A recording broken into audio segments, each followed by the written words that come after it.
Lu Ying swung his arm and left with a cold expression after saying that. Su Yi stood awkwardly at the same spot and tried to ease the tension. Cough, Lu Ying's just like that, please don't mind him. Yi Wanwan didn't respond. After all, she was already prepared for this and expected that nobody would believe her. She also knew how others would view her once she gave warning about what was to come. Late at night at the bar on the top floor of the hotel, after being on the road for 2 days, the bodyguards were relaxing a little at the bar. A group of people was drinking and chatting there. Have you guys heard? That woman's like a maniac these past few days. She's been telling boss that there will be a robbery and danger ahead, urging boss to stop moving forward. She really thinks she's a grandmaster in fortune-telling, huh? Nonsense. That phony simply guessed what happened to the captain by chance, right? She even predicted Song Jing would have a romantic calamity, but 2 days have gone by and isn't Song Jing still fine? Song Jing sneered. Captain said she's a femme fatale. He's completely right. A group of them were talking when suddenly, a blonde foreigner with blue eyes walked towards them and headed directly to Song Jing.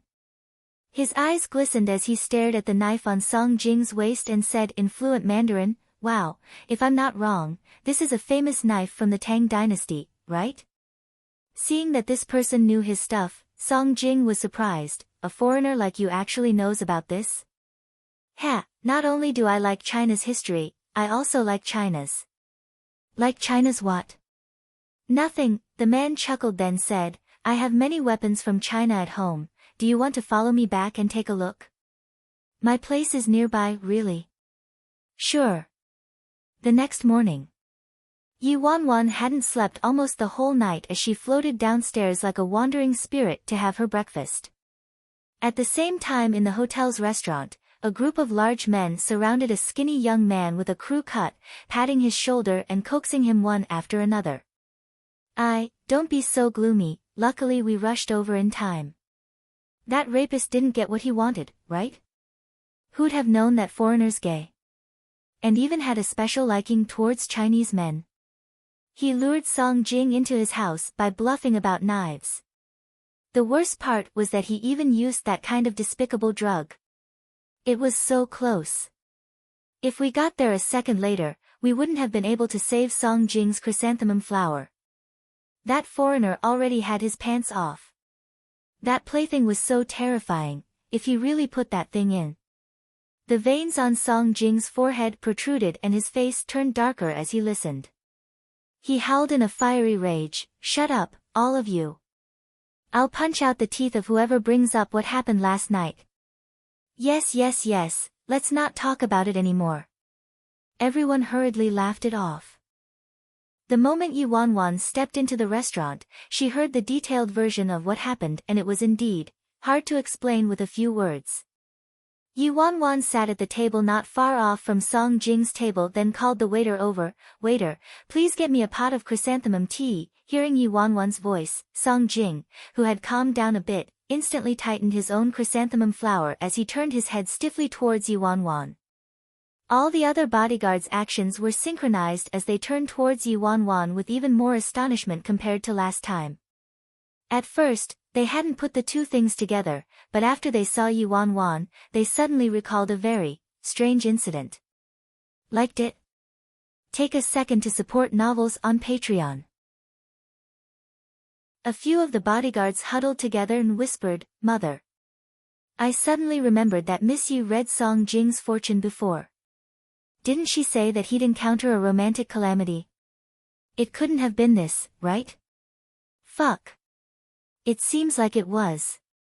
She had a really weird expression when she was saying that and she even said it was very dangerous and would bring great harm to Song Jing, cough cough. Indeed, it was extremely dangerous, it caused a lot of harm indeed, she wasn't wrong at all. She got it right again. Isn't this a little too creepy? This is simply unbelievable. If only Song Jing listened to Miss Ye's advice, couldn't he have avoided this calamity, huh? Give me a bowl of rock sugar chrysanthemum porridge, chrysanthemum, red date and wolfberry snow pear, and chrysanthemum shredded chicken. Each time Yi Wanwan read out an order, Song Jing's face darkened by one fold. He felt increasingly baffled in his heart. This woman, could it be that she really knows how to read a person's fortune? Otherwise, wouldn't all this be too much of a coincidence? Stop chatting and quickly go get ready, we'll be leaving soon. Today's the last day, so everyone has to be more careful. At this moment, Lu Ying walked over and looked in Yi Wanwan's direction. He also heard about what happened to Song Jing and it was indeed a little creepy, but how could that woman be able to predict things like that? It was just a case of a blind cat catching a dead rat, making her nonsense appear to make sense. Seeing that the captain arrived, everyone dispersed like birds. Yi Wanwan realized they had to set off soon, so she didn't have any other choice and decided to use the same tactic. Maybe she should continue injuring herself and use her beauty trap to delay the group. She was using all her mental energy to think of a plan and didn't notice that some time had gone by yet Su Yi hadn't informed her about taking off. What's going on? A suspicious look appeared on Yi Wanwan's face. With Si Yihan's punctuality, nothing like this should happen. In her previous life, she only knew that something bad would happen but she wasn't sure what time exactly. She also didn't have any information about other minute details, so she had no idea what happened that caused this delay. After waiting for some time, still nothing happened and Si Yihan didn't pick up her calls. Yi Wanwan gradually sensed that something wasn't right. Could it be that it's different from what I predicted? They weren't attacked on the road, but at the hotel instead? With that thought, Yi Wanwan stood up immediately and sprinted upstairs. There was nobody in the room where they had the meeting last night and Su Yi wasn't in the room either. Then she dashed to the suite she and Si Yihan shared. When she walked in, all she saw was a group of people gathered around the door, each of them with a solemn expression. What happened? Seeing all these people's expressions, Yi Wanwan's heart started pumping hard. One of the higher-ups said, "Just now when we were discussing business, boss suddenly got sick and fainted." What did you say? Yi Wanwan's face paled. At the same time, in the bedroom of the suite, a doctor from Jean Garden who came along on the trip checked Si Yihan's body with a grave expression. His condition isn't looking great. Ninth Master's illness came on too suddenly and the situation is dire. He was fine all along. How did this happen all of a sudden? Su Yi was extremely anxious. How was he fine all along? Ninth Master has health problems that simply can't be seen on the outside. I already warned all of you endless times, but Ninth Master and you guys didn't take my advice seriously. Ninth Master never showed it on the outside and didn't act any different from a normal person, but this time, his body's reached its limits and this is the result. Liked it? Take a second to support novels on Patreon. Then what should we do now? Is he in critical condition? Lu Ying panicked. We'll stabilize his condition with some medication first, but that's only a temporary fix. He must be sent to the hospital for a more thorough checkup. The doctor injected a dose of medication then quickly went to the medicine box to take some pills out and prepared to give them to Si Yihan. The more he panicked, the messier it got. He couldn't get Si Yihan to swallow the pills no matter what. Everyone in the room was in a panic. Just at that moment, there was a bang and the door was slammed open. A person rushed in.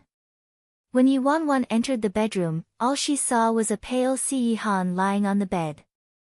Su Yi, Lu Ying and a few higher-ups were there and there were quite a number of doctors surrounding them as well.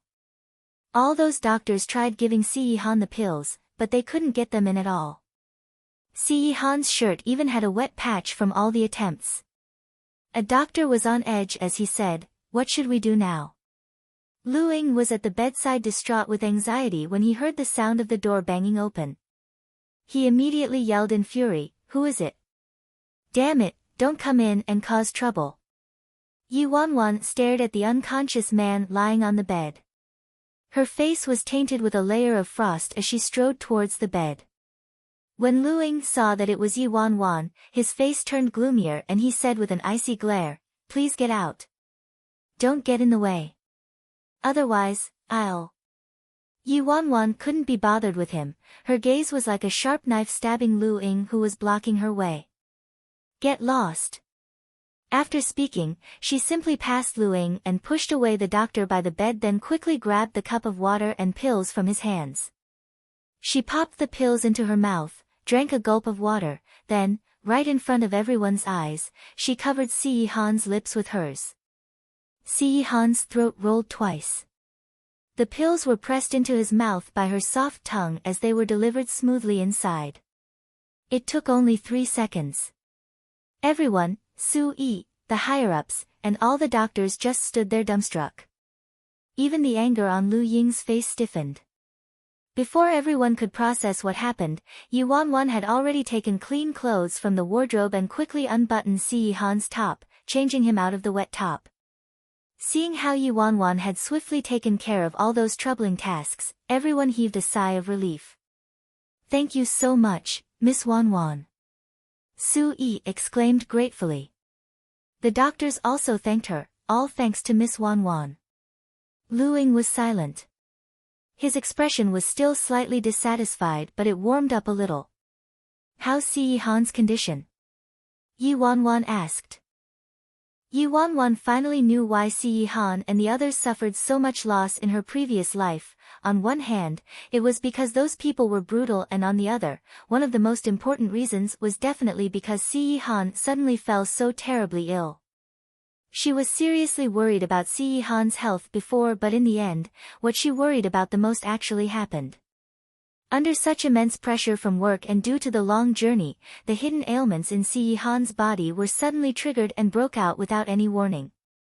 Before, Si Yihan's health wasn't in critical condition yet, he hadn't shown any weakness on the surface, so though many doctors warned that his body couldn't take it if he continued working like that, everyone's perception of Si Yihan was too perfect, like he was a god who couldn't be affected by anything.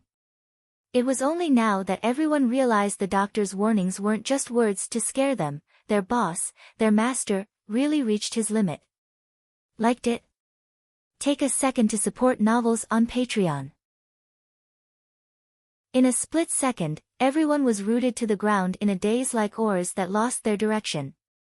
Mr. C must undergo a thorough body checkup and medical treatment as soon as possible. We can't delay it any further, the doctor said sternly. Where's the nearest hospital? Su Yi asked. Lu Ying gritted his teeth.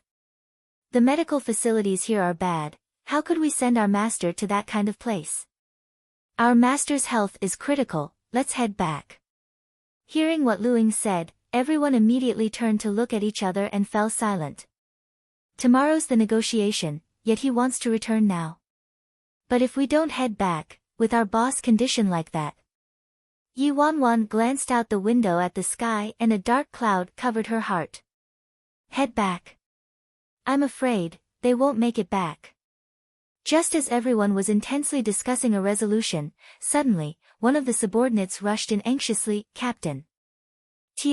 Trouble. What trouble? What's the problem? Lu Ying retorted in frustration. We're surrounded. His subordinate said in a panic. Lu Ying's face changed and grabbed his collar. What did you say? What do you mean we're surrounded? I just sent some men to patrol the hotel's premises a minute ago. Even if we're surrounded, why wasn't there any warning? His subordinate swallowed and trembled as he spoke. We're surrounded by the entire town. The outskirts of this town were already completely blocked by a strong power. These people are very ferocious and are obviously coming for us. When Lu Ying heard that, his face turned livid. Su Yi's face changed as well. How could this happen? Which strong power? So daring. He knew we were from the C family, yet he dared to do something like this. His subordinate was in despair as he stammered, I already checked, and if I didn't get it wrong, the other party is someone from Murderous Blood Gang. Are you for real? An immense fear surfaced on both Lu Ying and Su Yi's faces at the same time. Murderous Blood Gang was an organization that was started by a group of diabolical outlaws from various countries. They had a terrible reputation and neither the righteous nor evil wanted to provoke them. And they weren't affiliated or attached to any group or individual. The C family had never crossed paths with this group before. Why would they set themselves against them? What's their motive? Si Han was still in a coma right now, so they didn't have a leader. Everyone's minds were in a panic. Yi Wanwan remained by the bedside and stared blankly at the weak man lying on the bed. She was used to his arrogant and cold look, his immortal look and even his tyrannical and ruthless look, but this was actually the first time she'd ever seen him so frail. In her previous life, she only knew that Si Han's health was in bad shape, but she never witnessed him weak or in pain. A dead silence lingered in the air. Alas, it was Su Yi who broke the silence. Su Yi glanced at Yi Wanwan and said firmly, "We'll have Dark Team 1 send Miss Wanwan out." Lu Ying's face darkened. "Are you kidding me? There's a great enemy before us and you want to disperse the force of our elite group just to send her off first?" Su Yi said with a serious expression, "Lu Ying, you know very well that even if we had another 10 troops on Dark Team 1, we'd still be unable to fight with those people. Miss Wanwan has no relation to the C family, they wouldn't care if she left. It's very easy to get her out, so let's use this chance before they capture us and take her away immediately. Otherwise, she'll never make it if we delay any longer." Liked it? Take a second to support novels on Patreon. Lu Ying still adamantly rejected Su Yi's suggestion. "I don't agree. Even if we only have a shred of hope left, we must still do our best to protect Master. This idea of yours would cause Master to be in greater danger. Just for the sake of this one woman." Su Yi's face was never more serious than this as he snapped, "Lu Ying. If we can't even protect Miss Wanwan, how are you going to answer the Master when he awakes?" Lu Ying was very clear on Si Han's attitude towards Yi Wanwan, so he couldn't refute Su Yi's words. However, he would never be willing to make such a great sacrifice for a worthless woman like Yi Wanwan. While Su Yi and Lu Ying argued, Yi Wanwan was silently observing Si Han and hadn't said a single word at all. "Miss Wanwan, please get ready, I'll get someone to take you out of Country B immediately." Su Yi didn't delay any further and informed Yi Wanwan. In a moment, everyone's eyes were on that beautiful girl. At such a critical time, what would her choice be? If she was true to Si Han, she would never leave at this moment and would stay by his side to live or die with him, right? After a short period of silence, the girl lifted her head and replied expressionlessly, "All right, I got it." The second Yi Wanwan said that everyone furrowed their brows and looked at Yi Wanwan with slight contempt. The smirk on Lu Ying's face spread as he sneered, "Master, this is the woman whom you pampered so much." In a time of crisis, she didn't even hesitate and rushed to escape on her own. "If it was Miss Ruoshi, she would never leave my critically ill master alone." Su Yi sighed lightly and didn't comment. Yi Wanwan was a weak woman after all, so it was only natural that she wanted to escape to save her own life in this type of situation. Anyway, she didn't even have any feelings for Master. Under everyone's piercing gaze, Yi Wanwan took a long look at the man lying in bed, then she turned and left without looking back. Very soon, 2 completely masked men dressed in black came to Yi Wanwan's rescue. "Miss Yi, please get in the car quickly," the bodyguard dressed in black urged her. "Hold on," Yi Wanwan said suddenly. "Miss Yi, is something the matter?" one of them asked. "I have a black luggage in the room, I want to bring it with me," Yi Wanwan requested. "Miss Yi, this journey is very dangerous, we're better off not bringing too much luggage." The guy in black had his face covered so she couldn't see his expression. Since they were highly trained, she couldn't pick up on his emotions through his tone, but just by guessing, Yi Wanwan knew the rage in the hearts of these 2 bodyguards. They probably thought that the luggage contained some valuable items that she and Si Han accumulated. Yi Wanwan's expression remained unchanged as she insisted, "This luggage is very important. I must bring it with me, otherwise I won't leave." Hearing what Yi Wanwan said, the situation came to a deadlock. The 2 men looked at each other and finally, one of them brought that piece of luggage over. "Miss Yi, can we leave now?" Only then did Yi Wanwan nod. Sure. A black car started its engine, blending in with all the guests leaving the hotel and quickly drove away. The entire Dark Team 1 followed behind and escorted them secretly. Liked it? Take a second to support novels on Patreon. After sending Yi Wanwan away, the remaining people swiftly reorganized themselves and brought Si Yi Han away at the same time. Lu Ying's face was deathly still. What's the point of leaving the hotel? The entire town is in their hands now. Wherever we go, we'll still be turtles trapped in a jar. We can't get out and help can't get in. Even if there was help, it would be too late. Distant water can't put out a close fire. The entire town looked very calm on the surface, but the truth was that it was a huge death trap closing in on them gradually until all of them were murdered in their spots. And it had to be at a time when their master was critically ill. Their final pillar of support collapsed. Si Yi Han's condition wasn't looking good. He had a fever again on the road. In all the missions he carried out before, Lu Ying had never felt so despondent before. In the car, Lu Ying's face was akin to a block of ice as he calmly checked and wiped his weapon repeatedly with a flickering cold light in his eyes. He was prepared for the worst. The others were the same as well. The entire convoy was shrouded in gloom. Su Yi looked at Si Yi Han, who was in the back seat. He was extremely anxious as he asked in a low voice, Lu Ying, any response from Country B? Lu Ying, no. Asking for help from Country B was like a sinking rock in the big sea. Lu Ying looked at the tumbling dark clouds and said with a solemn expression, this was a completely planned, premeditated, and deliberate robbery and murder. Su Yi clenched his fists tightly. Who exactly are these people? Not only did they have such extensive power, but they could even recruit the murderous blood gang. Lu Ying gave a chuckle. Who cares? You think there aren't any people out there who want Master dead? This question was no longer important at this time. If it wasn't the murderous blood gang, they might have a shred of hope to live. But of all people, it had to be the murderous blood gang. Everyone knew that once the murderous blood gang was recruited, they'd never leave anyone alive. Initially, they thought the other party's target was their equipment, but now, they obviously wanted their lives. Su Yi didn't know what to say, so he didn't say a word even after some time. After a long while, he finally asked in a lethargic manner, how's the situation with Miss Wanwan?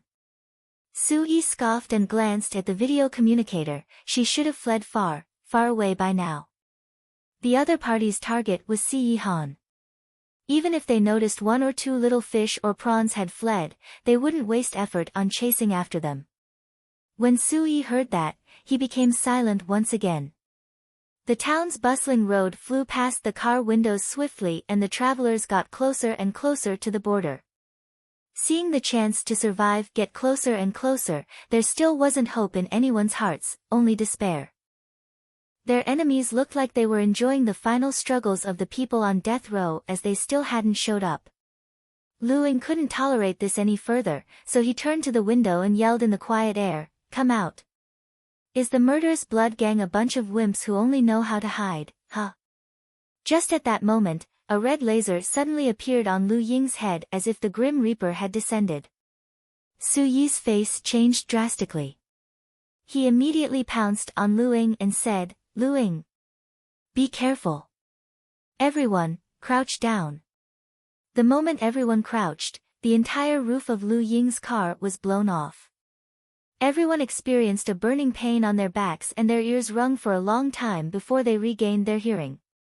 When everyone returned to their senses, they realized that their enemies had already surrounded them like a pack of demons.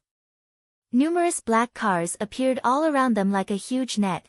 There was a black modified SUV in front of their convoy which was akin to an enormous beast that intercepted them, and a few people walked out of the SUV one after another. After finally catching a glimpse of their adversaries, everyone's hearts instantly sank to the bottom. This phrase means a slow remedy can't meet an urgent need. Liked it? Take a second to support novels on Patreon. Headed by 3 people, the one in the middle looked Asian and was 1.9 m tall. He wore a camouflage vest and his expression was extremely demonic. The muscles in his arms swelled and even his veins bulged out, but what caught everyone's attention was the iconic tattoo of a cross on his left arm. The man on the left made himself look like a clown with paint on his face. He had a treacherous smile and a small, skinny stature. He carried a heavy weapon on his shoulder and the blast just now was shot by him. The man on the right had blonde hair and blue eyes.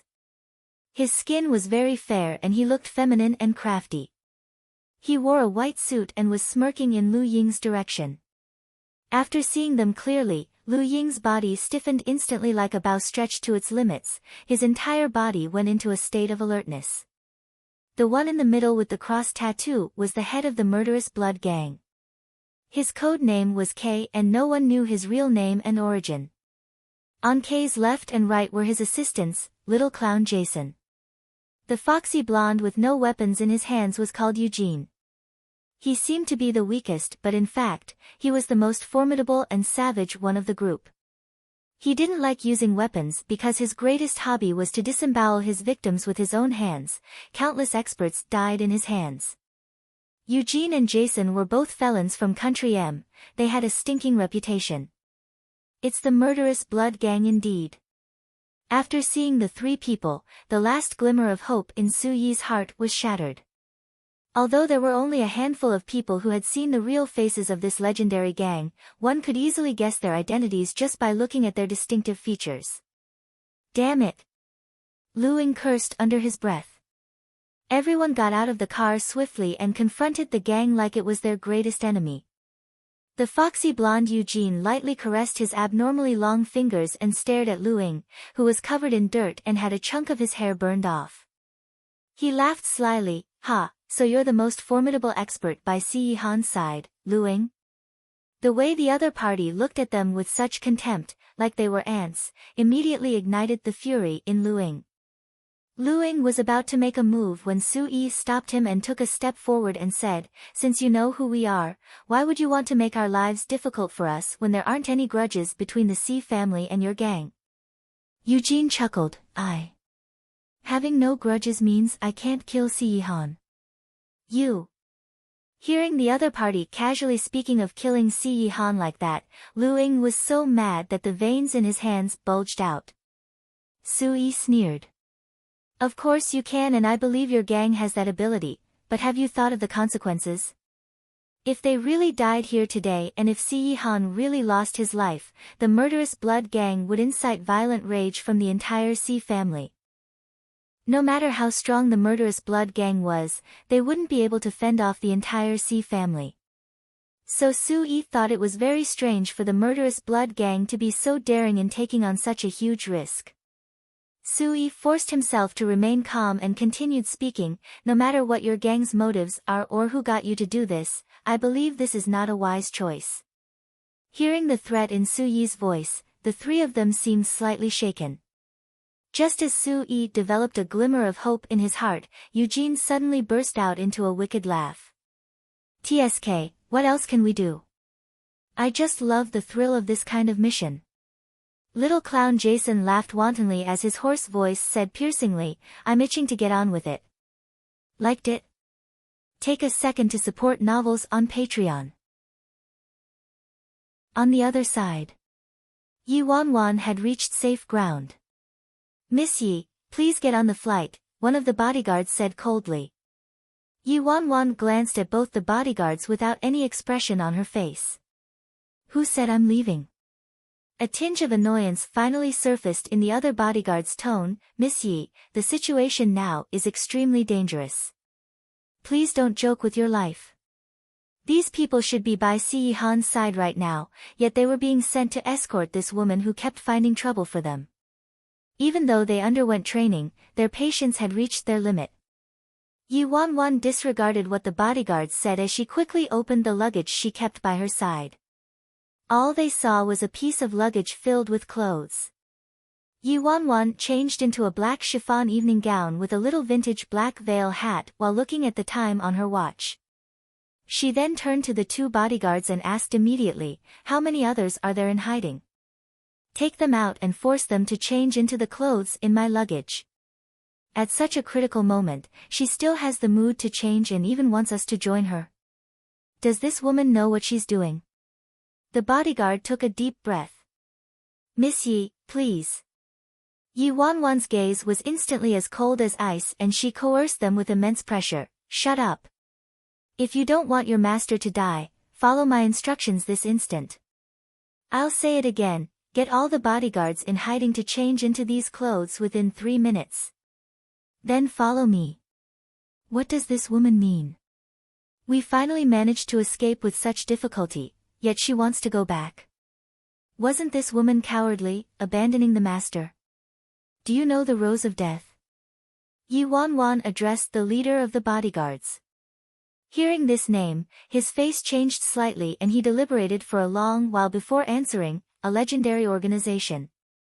If Murderous Blood Gang was savage, then Rose of Death could cause destruction to an entire nation, but no one had ever seen the battle tactics of the Rose of Death organization since everyone who encountered them died. Why is this woman suddenly bringing this up? And how did she know about that organization when only a handful of people in our trade know about them? Yi Wanwan put on the hat. Her face, which was separated by the black veil, was extremely treacherous and ice-cold and the aura around her changed suddenly. Right now, we're the Rose of Death. What? Does she mean that she wants us to pretend to be the Rose of Death? Although the Rose of Death was probably the only group the Murderous Blood Gang feared, the members of the Murderous Blood Gang weren't fools. How could they be deceived by such a clumsy disguise? Who are you to trick the Murderous Blood Gang to fall for this clumsy disguise? The leader couldn't help but ask. Yi Wanwan shot a look at the bodyguard who doubted her. All you can do is trust me. If she wasn't prepared, obviously she wouldn't have dared to take a risk like this, but in her previous life, she obtained inside information and secrets that were unknown to many people about the Rose of Death.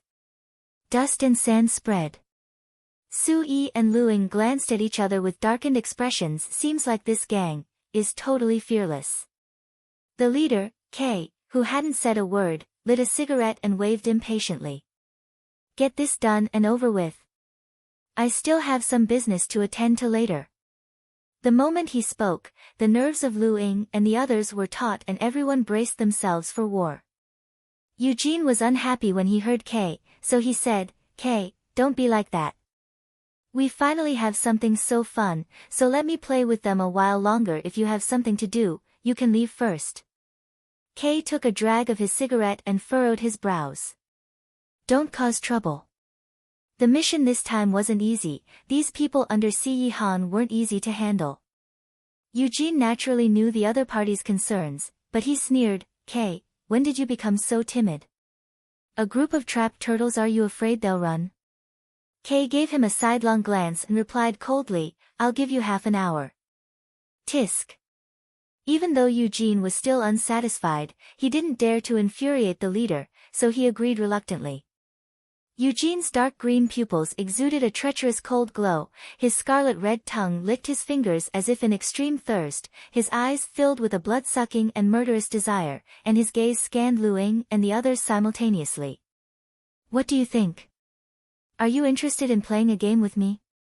Su Yi replied while he discreetly hinted at some of the guards to protect the car and escape with the master once things went wrong. Please tell us about it. It's good if they can delay things. Although under such circumstances, it's quite pointless to delay things any longer. Just now, he received word that their communications with the outside world had been interrupted. Every communication device they had was blocked by the enemy's special encryption. Like what Eugene said, they were indeed a bunch of trapped turtles who could only be wantonly slaughtered by them. I heard that the experts working under Yi Han were like clouds. I really want to see for myself. If any of you can defeat me, then I'll leave one corpse intact. When Luing and the others heard Eugene's cocky challenge, they were so mad that their lungs nearly exploded. Luing stepped out from the group immediately. I'll fight with you. Luing. Don't be rash. Su Yi reminded him sternly. Eugene's strength was unfathomable, wrestling was his strong suit. His hands were scarier than a weapon, so even if he faced Luing, he might not Lu Ying's eyes remained locked on that man, unperturbed. As the captain, as the master's most trusted man, how could he retreat and hide in the back at a moment like this? Lu Ying disregarded Su Yi as he charged towards Eugene like a sharp arrow. 1 move. 2 moves. 3 moves. Swish! Eugene's cheeks was brushed by Lu Ying's fist, leaving a trail of blood.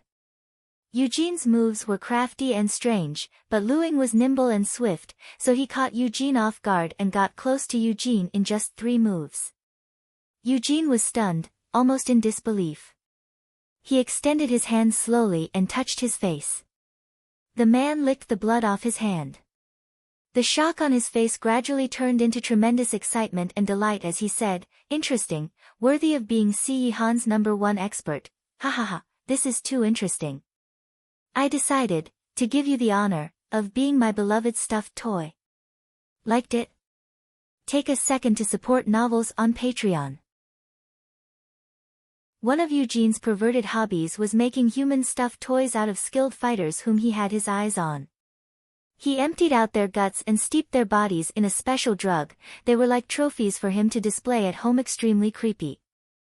"Then let's see if you have the abilities you keep bragging about, huh?" Lu Ying sneered and attacked again. This time, Eugene was on guard and it wasn't as easy to get close to him anymore. In a short while, both of them were in a deadlock.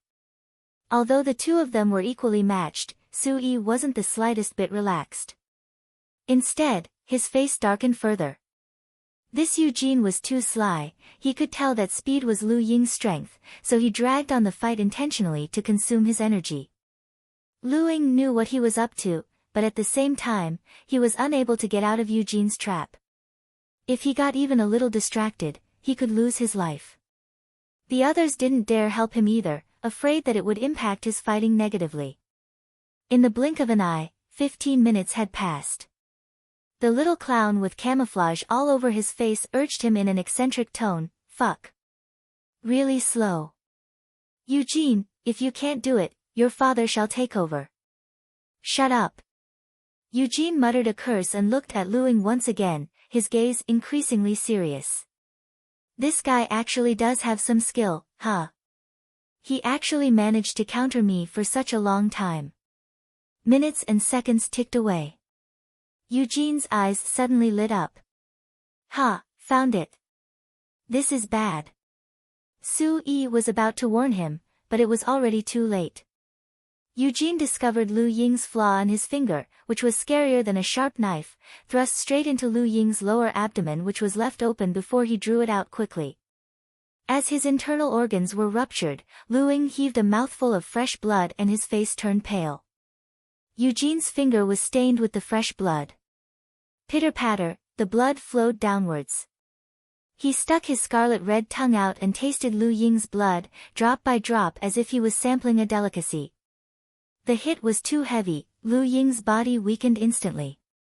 "Lu Ying." Su Yi hurriedly rushed over and helped him up. "Captain." The others crowded around him as well. How perverted are these people? They could defeat even Lu Ying. Seeing the frightening wound on Lu Ying's body, Song Jing was in so much fury that his eye sockets felt like they were burning. He stepped out and bellowed, "Stupid pervert. Your father will fight with you, Song Jing. Get back. You're not his match." Lu Ying chided sternly. "Captain, we'll be dead either way. I'll definitely seek revenge for you." After proclaiming this, he lowered his voice and said, "Even if I die, at least we can gain some information about his skills." Lu Ying couldn't stop him. Song Jing charged forward after speaking. Seeing that the situation had escalated to this point, Su Yi could only comfort himself by saying, "Among all the bodyguards, Song Jing's the most skilled. He's also the most perceptive, so he might be able to fish out the other guy's weak spot." The most challenging person to fight among their enemies was Eugene. If there was even the slight chance of defeating him. Song Jing strode forward, looking straight ahead. He looked at the pale-faced and scarlet-tongued man and exclaimed, "After you." "Aya, another little miscellaneous fish. Isn't this fish a little weaker than the one before?" However, He's quite interesting. I shall play with you then. Eugene stared at him. The excitement caused his body to spasm mechanically, his gaze looked as if he was enjoying a feast. He cracked his neck and in the next second, his body charged forward as swift as lightning. Song Jing's eyes lit up and he charged forward as well. Seeing the two people tangled together, everyone's hearts were in their throats. Liked it? Take a second to support novels on Patreon. The little clown Jason and the other murderous blood gang members were calm and unruffled amidst the chaos with a treacherous smile on each of their faces, causing the guards to feel more and more uneasy. Watching the two people fighting, the little clown said in a sympathetic voice, "TSK TSK, so naive, he's actually trying to find Eugene's weakness." In the blink of an eye, Song Jing and Eugene already made about 100 moves on each other. However, Lu Ying and the others didn't have the slightest glee in their hearts, instead, their faces became paler. That pervert looked like he was fooling around with a mouse the whole time, his fingers as sharp as iron left wounds on Song Jing with every move. Every wound penetrated deep into his flesh, thrusting towards his heart. Although the wounds weren't fatal, it made him feel extreme anguish, a fate worse than death. In just a few short minutes, Song Jing became a completely bloodied person. The blood couldn't be seen on his black clothes, but beneath his feet, wherever he stepped, were trails of blood. What made them enter even more despair and disbelief was that this perverted man already made 100 moves on Song Jing, but he hadn't even shown a hint of his true strength. Lu Ying's entire face was darkened.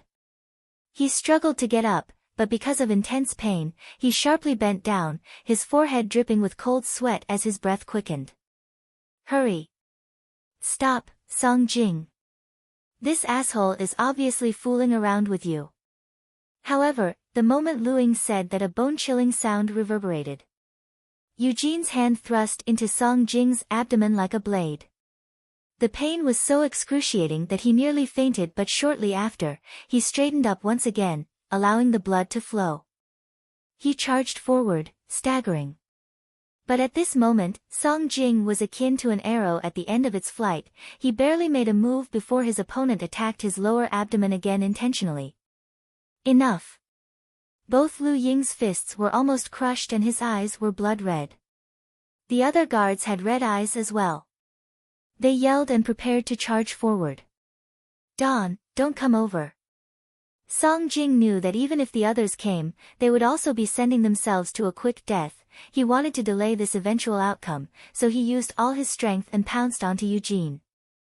Eugene didn't want to play the cat-chasing-the-mouse game anymore, so every move he made was blood-sucking and terrifying. There wasn't a good piece of flesh left on Song Jing's body anymore. So he's only at this level. Boring. Eugene muttered dully as a hint of boredom flashed in his eyes. At the same time, his fingers attacked the left side of Song Jing's chest, looking as if it could pierce into Song Jing's heart the next second. Captain, sorry. Song Jing turned to look at his captain and beloved teammates one last time, his eyes filled with regret. The dense clouds in the horizon tumbled even more violently. The air was thick with the smell of blood and there was a deadly stillness in everyone's eyes. Just at this moment, an enticing and charming voice of a woman suddenly reverberated in the air. Guy in black, attack his LU1, LU2, ST13. Song Jing was already dizzy, but he still held on to his last shred of clarity, unwilling to die just like that. When these words entered his ears, he instinctively used the last bit of energy in him. He didn't hold back and rapidly attacked the 3 acupuncture points that the mysterious woman mentioned. A cry of pain. It didn't come from Song Jing but from the mouth of that pervert, Eugene. It was as if he suffered a huge blow, he held his shoulders and retreated a few steps back. And just like that, Song Jing dodged a fatal attack. These are acupuncture points, liked it? Take a second to support novels on Patreon. A sudden turn of events made everyone at the scene, including those from the murderous blood gang, astonished. What just happened? A car engine resounded. The people who had their attention on Song Jing and Eugene suddenly noticed that 2 black cars had arrived without a sound. "Who are they?" the little clown shouted. "I already sealed off the entire town, so how did these guys appear? Most importantly, who's so daring to break into the murderous blood gang's territory? Courting death, huh?" As this incident was too sudden and they had no clue who the other party was, everyone acted cautiously. Everyone's gaze turned towards the strange car. Lu Ying and the others quickly saved Song Jing while also casting suspicious looks at the car. "The one who spoke seems to be a woman." Lu Ying and Song Jing together couldn't even defeat Eugene, yet that woman was able to find Eugene's weakness and allowed Song Jing to escape a deadly move. This is simply unbelievable. Who exactly is this person? Under everybody's gaze, a tall guy in a windbreaker with a silver mask covering half his face emerged from the car in the middle, stepping out from the driver's seat. Other subordinates with a similar costume also got out from the other car. After the man got off, he walked over to the passenger seat, pulled the car door open respectfully and helped a woman in a black chiffon dress out of the car. The woman in a black chiffon dress also wore a vintage hat with a black, lace veil concealing half of her face. She held on to the man's arm lightly and stepped out of the car leisurely. Her actions were as graceful as a medieval upper-class lady. Although the black veil covered her face and they couldn't see her face clearly from a distance, judging by the shape of her red lips and delicate and perfect chin, they could tell this was a beauty who could turn all living things upside down. "Where did you guys come from? Give us a name." Eugene didn't expect that his boat would be overturned in the gutter, so he glared at the person approaching as he clamped a hand on his injuries. "Tisk." The woman didn't speak a word and simply gave a chuckle. She didn't respond to Eugene's question. That chuckle made it seem like she viewed the other party as a mere mole, cricket or ant, obviously implying that he didn't have the right to speak to her and wasn't even worthy of being looked at. Eugene naturally noticed the mockery in that chuckle. He was just about to explode in fury when the woman suddenly turned to look at the leader of the murderous blood gang, K. Her languid and lusty voice slowly left her red lips. "Chiu Hong Hai, very mighty of you, huh? You're just a stray dog banished from Lu Yenyang's army who's now gotten a second chance and turned into the head of a mob. You even dared to snatch someone I love from me." When she said that last phrase, the woman's languid voice turned cold all of a sudden like a bitterly cold glacier, causing his bones to tremble. The leader of the murderous blood gang, K., who was as still as a mountain and completely expressionless all this time, had a change of expression when he heard the woman reveal his true identity.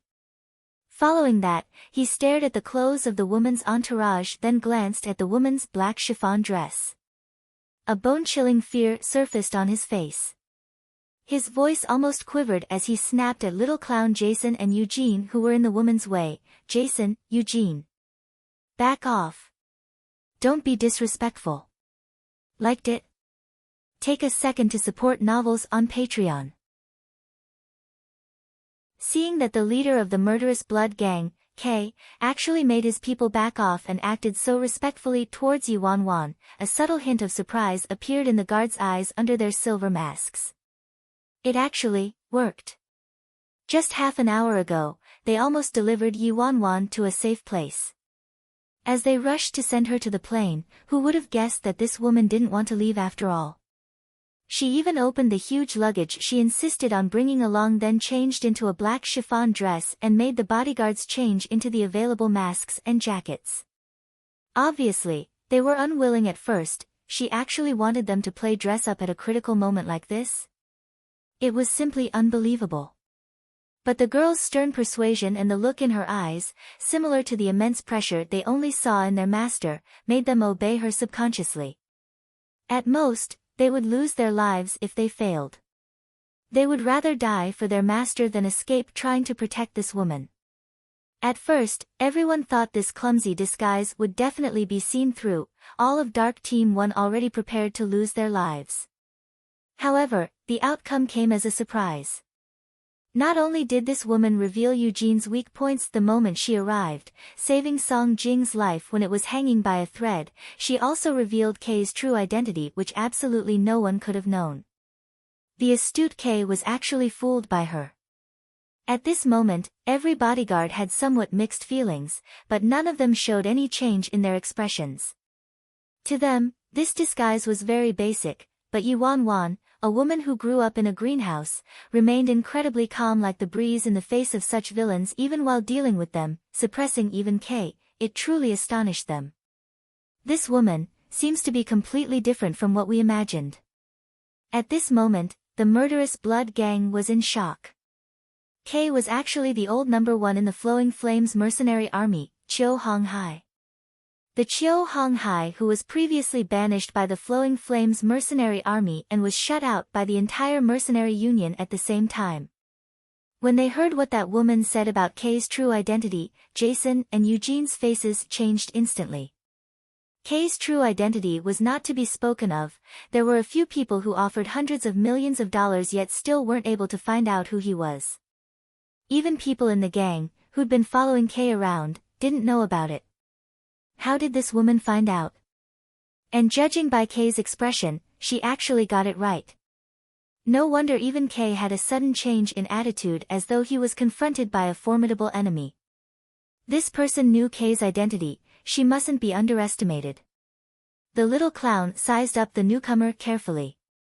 All he saw was that the group was all dressed in pure black jackets, a red rose embroidered discreetly on their chest area.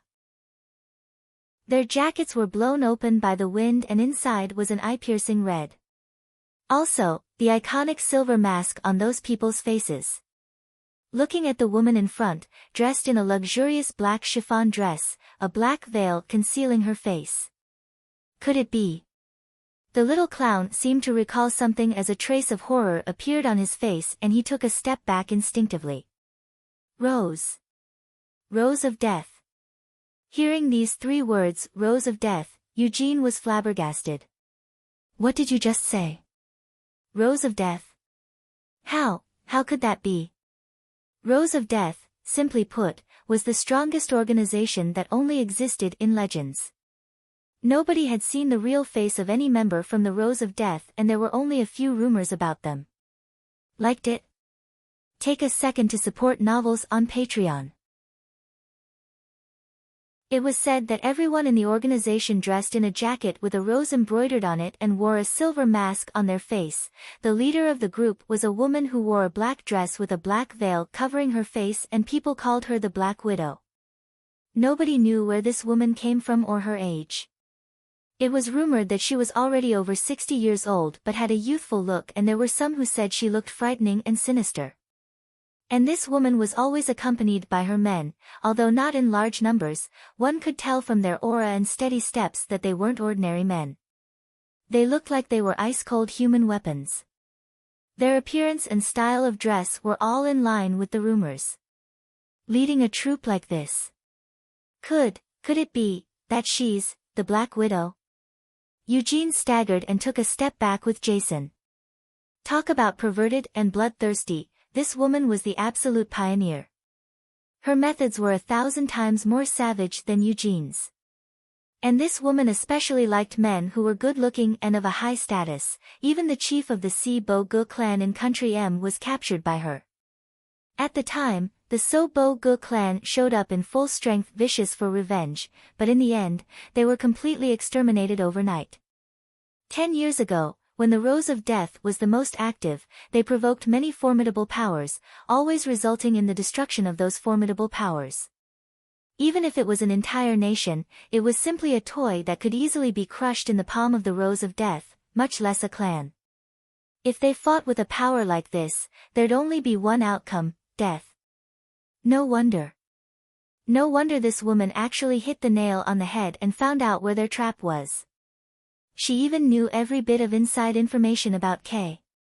At the same time, Lu Ying and the others already felt something was amiss and retreated a few meters back. Rose of Death.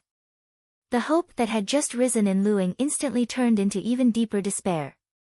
How's that possible? Su Yi's face was shrouded in fear. Isn't that the legendary organization? There hasn't been any news about them for 10 years. Initially, when he saw that woman helping Song Jing, he thought they were reinforcements.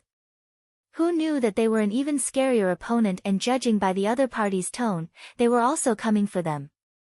This was simply like leaving the tiger's den and entering a wolf's lair. Everybody's heart was at a low ebb. Song Jing stared at the bodyguard next to the woman in the black dress and stuttered, "Why does that bodyguard's figure look so familiar?" It wasn't just that, it might have been his imagination, but other than the bodyguard, he realized that the woman actually resembled Yuan Wan. Bodyguard? When Lu Ying and Sui heard him, they turned towards the bodyguard wearing a silver mask, and certainly, he looked quite familiar. His figure is quite similar to 11. Sui mumbled. 11 was the leader of the small group in charge of escorting Yuan Wan away. Since his figure was leaner and taller than an average person, it was easily recognizable. When Sui brought up 11's name, Lu Ying's face darkened in an instant as he thought about Yuan Wan, who ditched them and fled. Although Lu Ying and the others found his figure similar to 11's, they didn't think too much about it. They looked at the two powers in front with taut nerves. In the end, we still have to die here, today. If they ended up in the rows of death's hands, they might as well land in the hands of the murderous blood gang. It was rumored that this Black Widow would immerse herself in a young lady's fresh blood daily in order to maintain a youthful complexion. It was also rumored that she was extremely fond of tormenting and killing good-looking men. Many leaders in various clans were tortured by her hands. Liked it? Take a second to support novels on Patreon. There wasn't a single news story about them in 10 years, yet the Black Widow had her eyes on the C family. "Senior, you too have an interest in the C family?" Kay probed, trying to fish out information. After all, this kind of organization that only existed in rumors was too mysterious, even Kay had never seen them before. Although this woman seemed to have great power, Kay still had his doubts about her identity, being the cautious person he was. The woman stroked her nails languidly. "Do I need to inform you about whomever I'm interested in?" "No need. No need.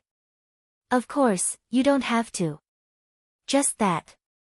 Hearing the murderous tone of the woman, Kay looked like he was in a difficult position and thought carefully before he said, "Senior, even if I was given 100 guts, I wouldn't dare to compete with you for someone you wanted, but what a coincidence this time, our mission was to get these people as well.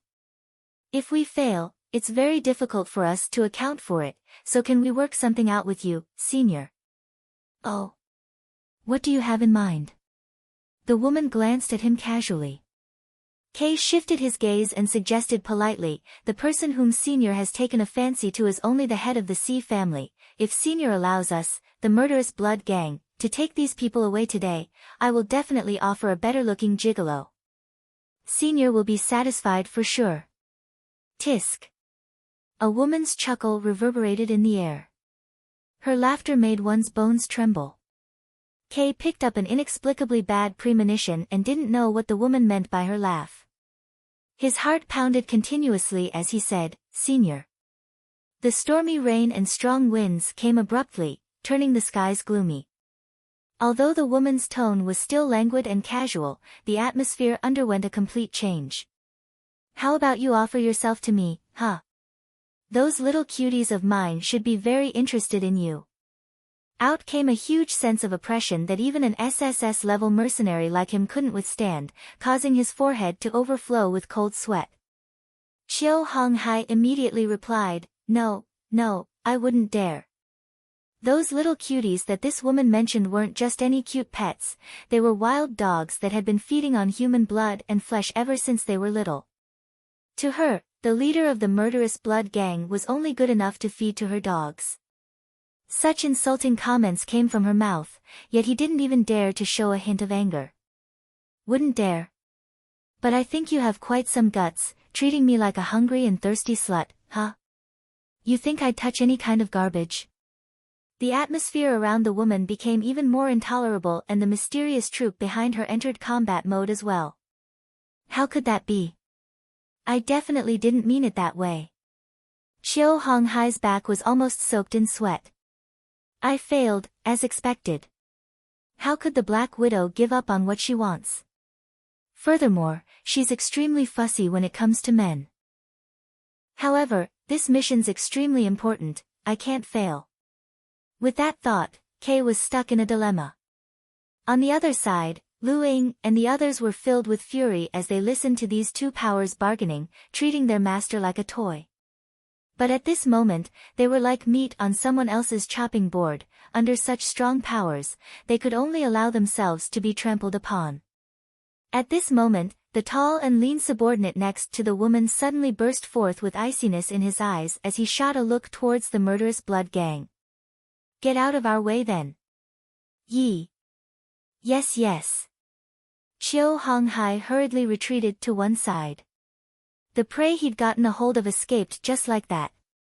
It was obvious that Chiu Honghai was unwilling to give up, but as the saying went, the mantis stalks the cicada, but behind them lurks the oriole. The woman was someone he couldn't afford to offend. Liked it? Take a second to support novels on Patreon. Boss, these people, are they really the Rose of Death? At this moment, a skinny, red-haired member of the murderous blood gang walked over to Chiu Honghai's side and whispered in his ear. Chiu Honghai's face darkened. His identity had already been exposed, so aside from the Rose of Death, who else could have access to such information? Little clown Jason observed the row of people opposite and mumbled, "Those people by her side are all high-level experts as well." It was known to all how the Black Widow loved capturing highly revered and good-looking leaders, so everything fit. Eugene didn't say a word, his expression was ugly the entire time. Due to this woman's appearance, a nobody, whom he almost killed, actually attacked his Achilles heel and escaped from his clutches. It was an utter embarrassment. The red-haired guy mumbled to himself doubtfully, "But the appearance of this group of people really is too strange. The Rose of Death's been inactive for 10 years, so why would they appear now all of a sudden?" The red-haired guy thought about it and continued, "Furthermore, we've been talking for such a long time, yet why haven't we seen the personal weapon of the Black Widow?" Hearing what the red-haired guy said, Eugene's eyes lit up instantly. "That's right. I almost forgot about that. The Black Widow's extremely swift, so nobody's seen her weapon clearly before, but I was lucky to see the sketch from a reclusive craftsman. I can tell if it's authentic or not with just one look." "Have you really seen it before?" Chiu Honghai asked. "Without a doubt." "How does that thing look like?" "I heard it's very complex." "There's no way there's a fake out there," Chiu Honghai said in a low voice. Eugene sneered, "Tisk, how does it look like?" "Other than the Black Widow herself and the people within the Rose of Death, absolutely no one knows. And that craftsman was once a member of the Rose of Death. If Old Sixth hadn't mentioned it just now, I would have forgotten about it. I will find out that woman's true identity right now." Eugene spoke while rubbing his injured shoulder with a darkened expression. Then he took a step forward, looking in the direction of the black-veiled woman. He said, "I'm Alex Eugene. I've highly revered you for a long time and heard that your golden cicada silk is quite formidable. You're able to sever heads from 1,000 miles away. Not sure if we're fortunate enough to see it today." Hearing Eugene the Ripper's words, the Dark Team 1 leader by Yi Wanwan's side, who had just relaxed a little, instantly tensed up again. The other bodyguards also became alert. "We're done for." Clothing and makeup were easy to replicate and it wouldn't be a big issue even if there were some inaccuracies, but with weapons, especially the personal weapon of the Black Widow, only the true members of the Rose of Death would know how it really looked. In addition to figuring out how the weapon looked like, even if they knew, making it would definitely be very complicated. It wasn't something that could be forged easily.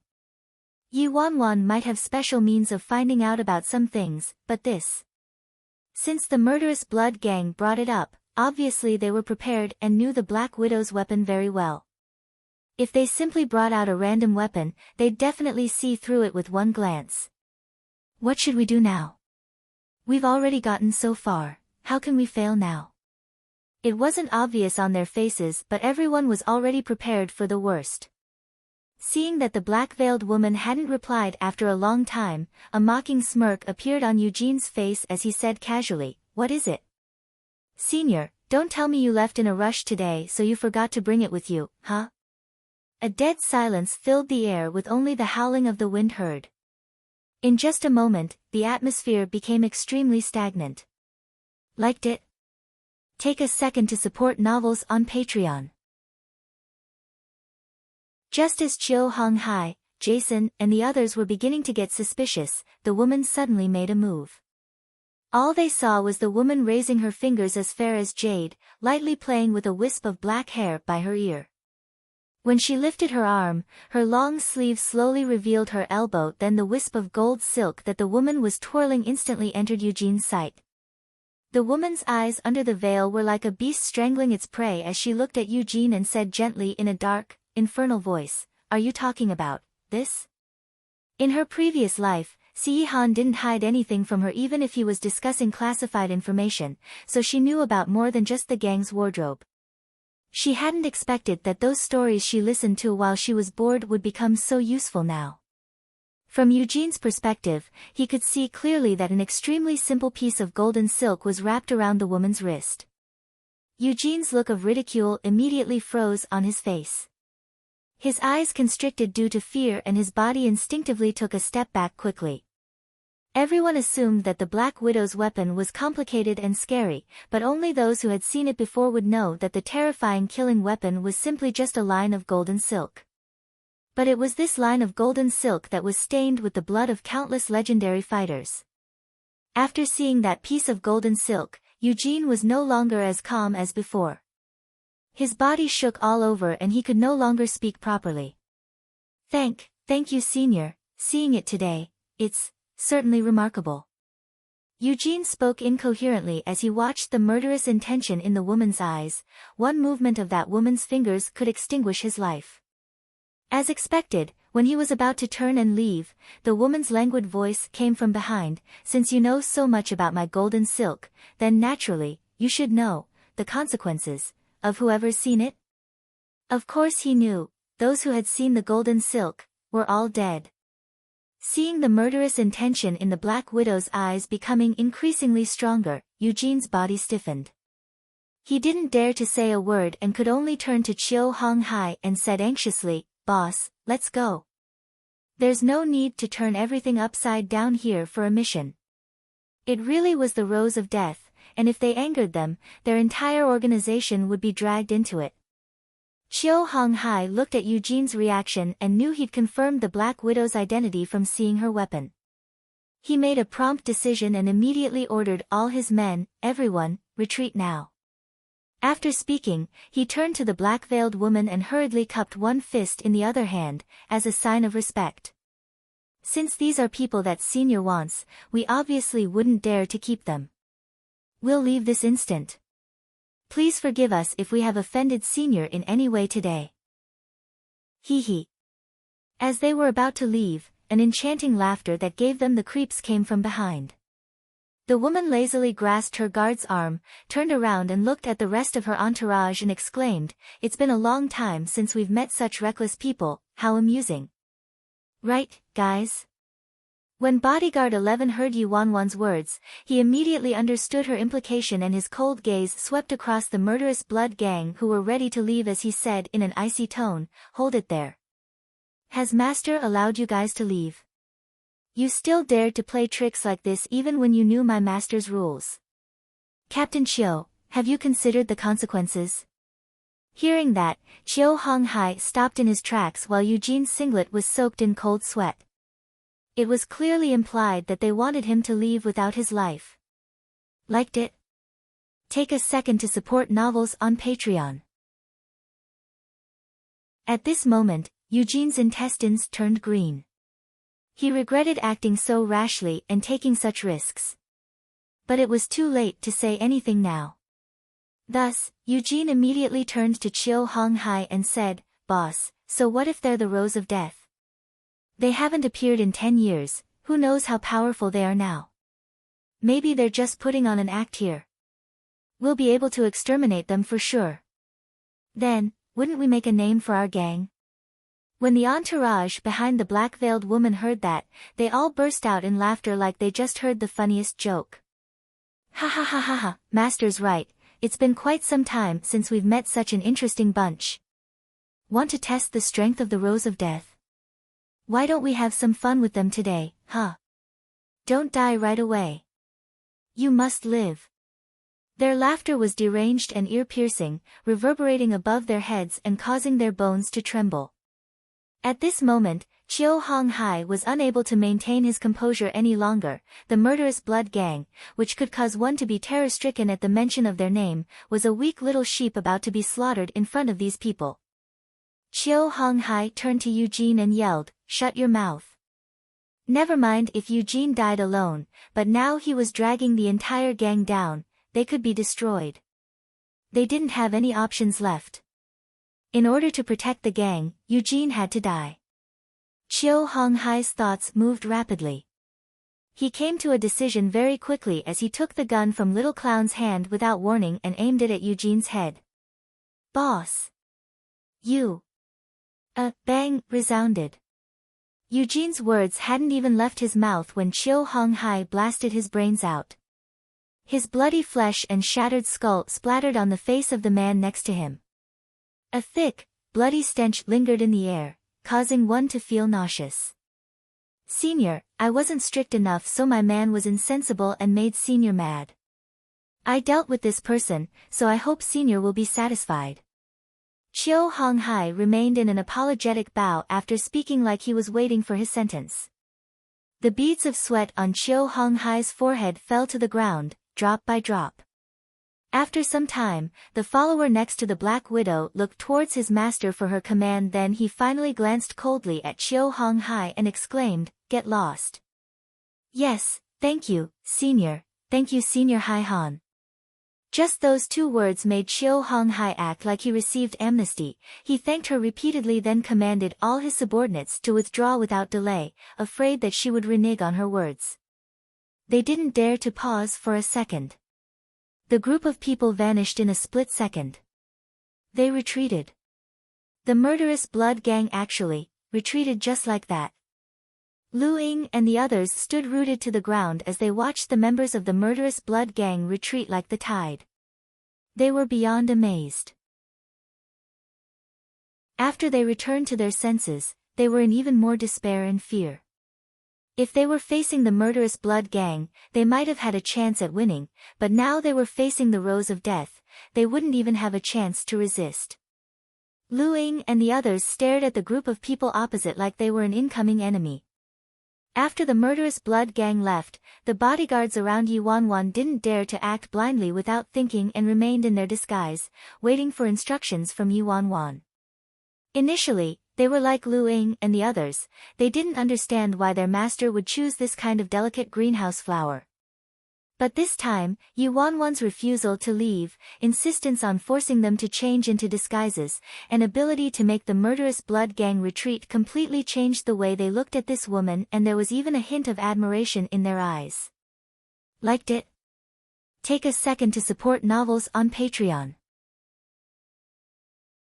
They all assumed she was just a coward who was only interested in saving her own neck, who'd think she would actually lead them out of their impasse. Under all the bodyguards' awestruck gazes and icy glares from Lu Ying and the others who were still in the dark, the woman in a black chiffon dress slowly walked towards the opposite party one step at a time. The golden silk emitted a cold aura as she spoke languidly, "The people in our way are gone. Now, we can finally start our main course." 11 and the other bodyguards weren't skeptical of Yi Wanwan's words at all and followed her like her shadow. Lu Ying spat out, "Witch. Just kill us if you want to. Stop talking nonsense." When Yi Wanwan heard that, the corners of her lips lifted. Why couldn't she ever escape the name, witch? Yi Wanwan hid her expression. She maintained a cold gaze and lifted her hand. Dark Team 1 got the signal and immediately surrounded everyone. They were Si Yihan's elite force, so naturally, all these remaining people were no match for them at all. Furthermore, Lu Ying and Song Jing were already gravely injured. Lu Ying and the others could only watch as their people entered the wolves' pit one by one, right after escaping from a tiger's cave. It wasn't a good idea for them to linger there, so Yi Wanwan didn't delay any longer. Following Yi Wanwan's orders, Lu Ying and the others were seized and quickly transported to a safe place. After Yi Wanwan was sure they were out of danger, she got out of the car and walked towards the car in the middle. 11 respectfully opened the door of the back seat for her. All Yi Wanwan could see was a pale, frosty man lying in the car. When saw Si Yihan again, there was an inexplicable feeling in her heart. Although the process was extremely dangerous, she finally changed course from her previous life. What happened in her previous life wouldn't happen again, Si Yihan wouldn't be severely injured and his condition wouldn't deteriorate to that stage, he might even have a chance of recovery. From the moment she discovered that Si Yihan was going to Country B a week ago, she started planning. With all her strength and might, she was unable to prevent this incident from happening in the first place, so she was left with only this method. She had to use the secrets she found out in her previous life and disguise herself as the only feared enemy of the murderous blood gang, the Rose of Death. Actually, she didn't have any experience in playing the part of a perverted, bloodthirsty, demonic woman, but thankfully, when she really got into the role, it was easier than expected. Plus, Si Yihan's Dark Team 1 was truly well-trained and worked perfectly with her, successfully tricking those people. They even scared Xiao Honghai so much that he personally shot Grim Reaper Eugene.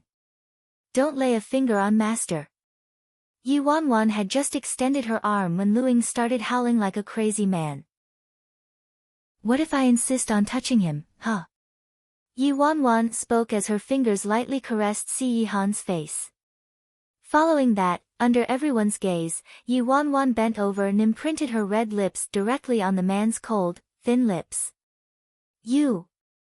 I'll kill you. Seeing his master getting tainted, Lu Ying immediately exploded in violent fury.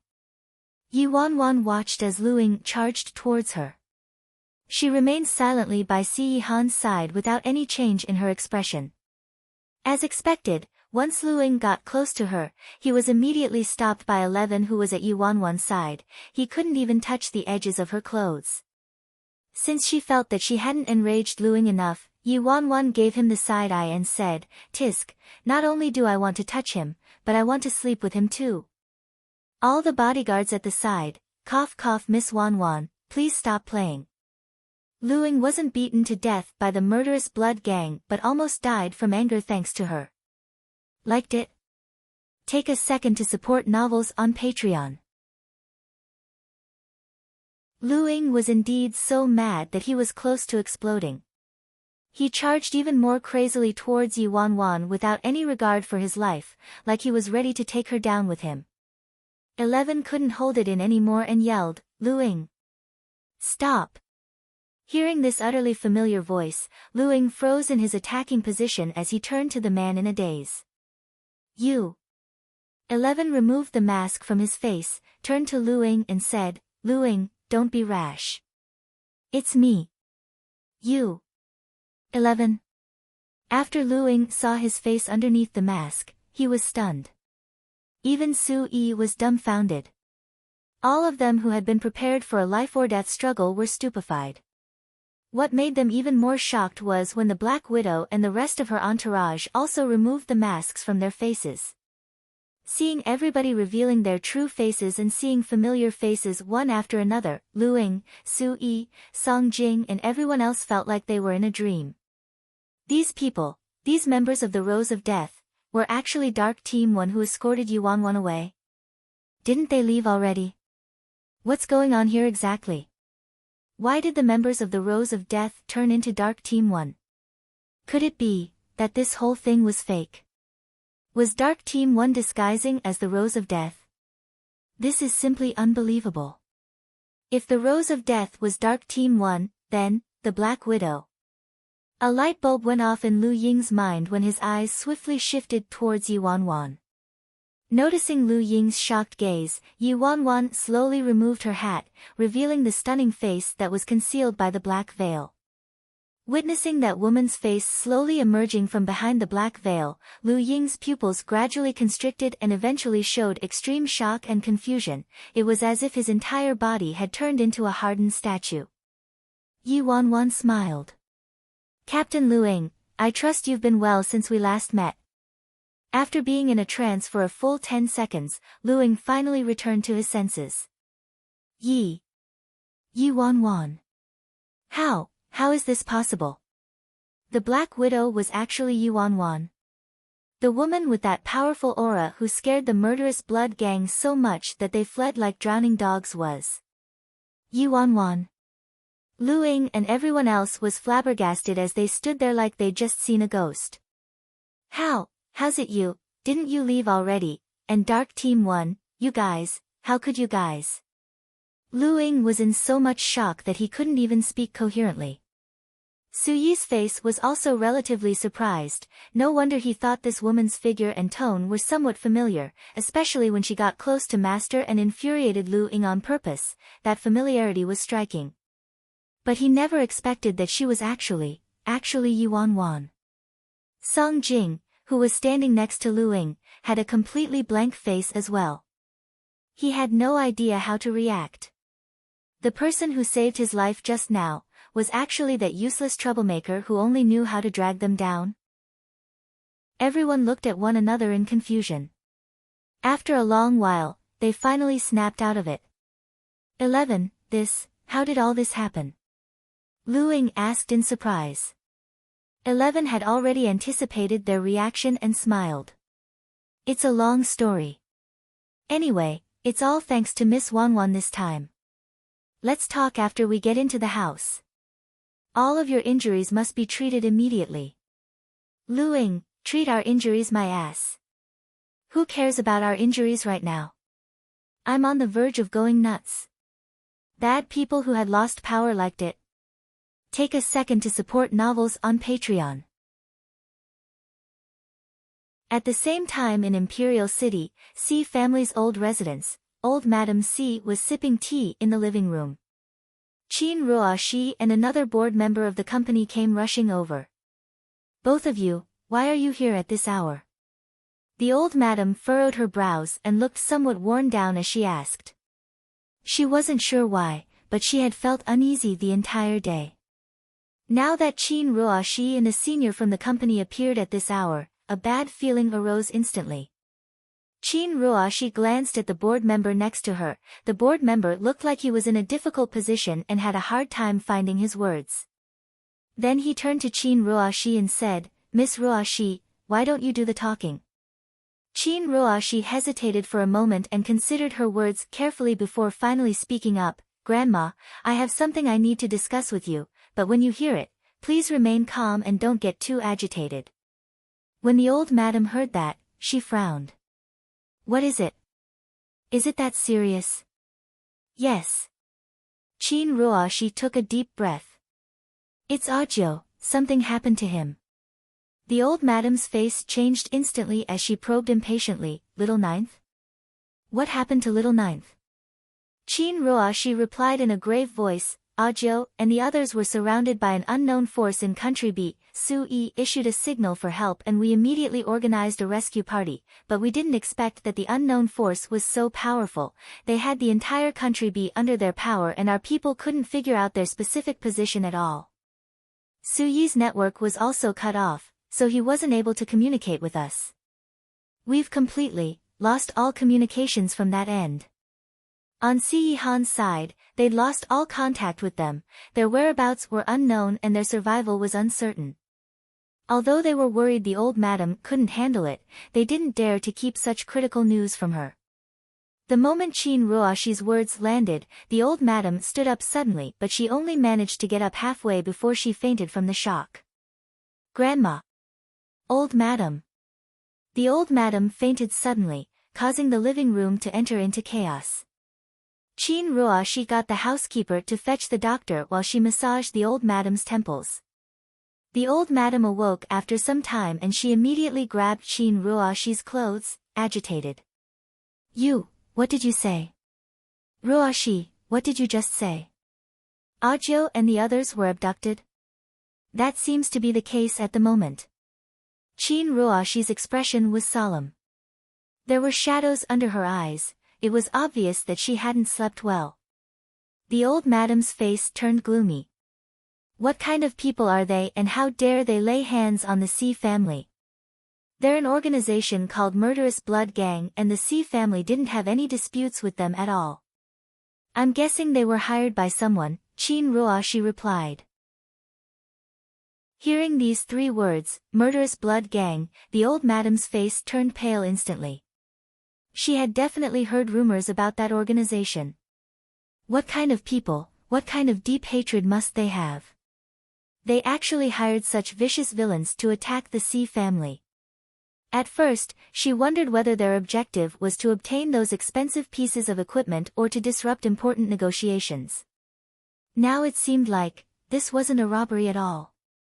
They were obviously forcing Little Ninth to his death. At this moment, the old madam suddenly recalled what Xianyu said to her before. She told her that before they left, Wanwan kept pestering Little Ninth and tried to stop Little Ninth from leaving.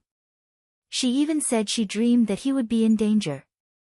At that time, she just assumed that the little brat was willful and insensible, trying to find excuses to keep her boyfriend at home. Who knew Ajio would really encounter danger? Liked it? Take a second to support novels on Patreon. As Lu Ying and Song Jing's injuries were severe, the first thing they did after they arrived at the Chinese border was to get treatment. Once they settled down, they could finally learn about the detailed sequence of events from 11. Faced with eager pairs of eyes staring at him, 11 started explaining everything from the beginning. Then we indeed escorted Miss Wanwan to a safe place, but after we reached our destination, Miss Wanwan suddenly refused to leave. Refused to leave? Su Yi mumbled. Yes, we were furious at the time. At the hotel, under such crucial life-or-death conditions, she still insisted on bringing her luggage filled with clothes and makeup. We thought she was just being difficult, but little did we know. Recalling the events, 11's tone was still somewhat emotional as he said, she brought along her luggage on purpose. It was filled with props to disguise us as the Rose of Death. Lu Ying, Su Yi, and all the bodyguards turned to look at one another, confused. The huge black luggage that Yuanwan treated like her baby actually contained all of that? Lu Ying immediately asked, then what about the Black Widow's weapon, the golden silk? 11 rubbed his nose. Cough, according to Miss Wanwan, she bought it online for $9.90. Those clothes were also custom-made online. Since she bought many pieces, she got them for a wholesale price, less than $100 per piece. Everyone's expression, they actually relied on a bunch of cheap props to scare away the terrifying Murderous Blood Gang? If they hadn't lived through the story just now, it would truly feel as if they were listening to a fairy tale. But the thing is, how did she know so much about the Rose of Death? She even knew about Kay's real identity. Also, she made all these preparations beforehand, someone from the group asked. This was probably on everyone's mind as well. 11 waved his hand. I'm not too sure myself. At this moment, a half-naked Song Jing wrapped up in bandages coughed lightly and muttered, cough. It couldn't be that she predicted this again, right? At his words, everybody's expression was muted. On the first day they arrived, Yuanwan predicted that Lu Ying would meet a bloody disaster. On the third day, she predicted that Song Jing would encounter a romantic calamity. Also, even before the trip, Yuanwan was certain that Master would encounter danger during his trip. Everything she predicted, every single incident, came to pass. Amazing. I suddenly realized that everything Miss Wanwan predicted till now actually happened. Isn't this a little too unbelievable, huh? 666. She's indeed the woman our master has his eyes on. She's truly unlike any other. Everyone started exclaiming one after another, but of course, there were people who still had their doubts. How could there be someone who could really predict the future? She's just an ordinary and weak woman, so how could she have known all these insider secrets? After hearing 11's explanation and seeing everyone's doubtful expressions, Suyi's gaze swept across everybody and he said, it doesn't matter how Miss Wanwan got to know all this. What's certain is that she helped us and saved all our lives, so she definitely doesn't have any evil intentions. This was true. if it wasn't for her, all of them would have died. Hearing what Su-yi said, the doubts in everyone's hearts dissipated. Especially Dark Team 1, who had gone through the life-or-death situation with Yi Wanwan and rescued the others, didn't have any suspicions at all. Yi Wanwan could have easily chosen to protect herself, yet she chose to walk straight into danger and save the others. This alone was enough to earn their respect. What made them admire her more was that as a woman under such intense pressure, she was calmer than them, yet they had even undergone training for such circumstances. She personally led them to take control of the entire situation and escape from danger. Liked it? Take a second to support novels on Patreon.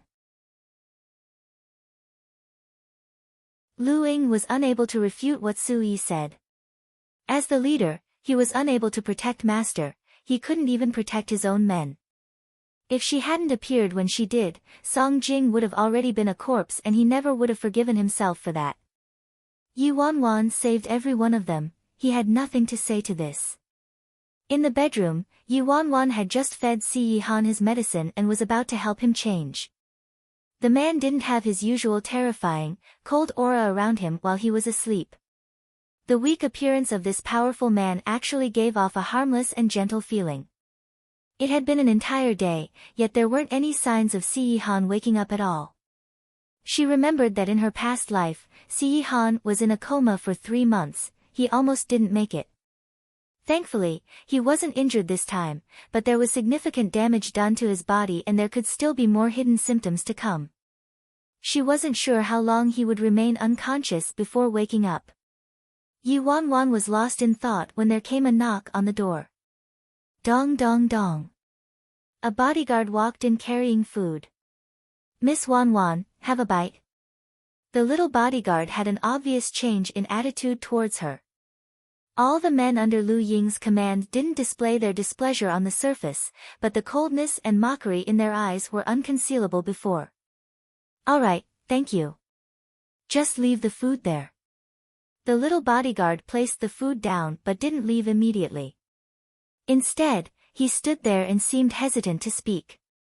What is it? Is there anything else? Yi Wanwan asked after noticing that he wasn't leaving. The little bodyguard blushed like he was somewhat embarrassed, then he scratched his head and hesitated before speaking. Nothing, it's just that. Miss Wanwan, could you read my fortune for me please? Yi Wanwan was stunned. Huh? Help him do what? The little bodyguard quickly said, you don't have to give me a 20% discount. Full price. Full price is fine. Yi Wanwan, since when did I become a fortune teller? Is it okay? The little bodyguard asked eagerly. Yi Wanwan was somewhat speechless. It seemed like all those times she played make-believe were too believable, all these people actually believed she could read fortunes. In her situation, she was able to read people's fortunes more accurately than fortune tellers. But the problem was that she didn't know just any random person's future. For instance, this person in front of her. Looking at this very unfamiliar face, there was nothing about this person that came to her mind, so Yi Wanwan could only reply perfunctorily, I have rules and will only read fortunes of people who were brought to me by fate. As for what counted as fate, that wasn't for her to say. The little bodyguard could only leave with a face of disappointment after hearing what she said. At this moment, a chuckle came through the door. Miss Wanwan, could you read my fortune please? She wasn't sure when Sui arrived, but he walked through the door. When Yi Wanwan saw the visitor, she raised her brows. Sui? Yi Wanwan laughed. Housekeeper Su, don't tease me. I was just joking around with them. How could I read fortunes? That's too crazy. If I really knew how to read fortunes, why would I be in this state, huh? But the truth was that as Si Han's right-hand man and one of the closest people to him, she knew everything about his fate. At this moment, Yi Wanwan's expression became overcast all of a sudden. Lately, she had been worrying about Si Han's condition, so she hadn't paid attention to Su-yi. Now that Su-yi brought it up, she remembered that what happened to Su-yi was quite tragic. Liked it? Take a second to support novels on Patreon. Anne. If she remembered correctly, Su-yi's tragedy was closely linked to the attack on Si-han. In her previous life, after the huge incident of Si-han being attacked, the Si family naturally wanted to conduct a thorough investigation to find the main culprit. This investigation pointed them to their own people. It was a traitor within the company. And this traitor was Si-han's most competent and trusted assistant, Su-yi. Due to Su-yi's position and influence, everyone in the Si family was shocked. During that time, Si-han was still unconscious, so the old madam, the senior managers of the company and the elders in the family were the ones who dealt with this. Many higher-ups in the senior management did a joint investigation and finally determined that the evidence was undeniable.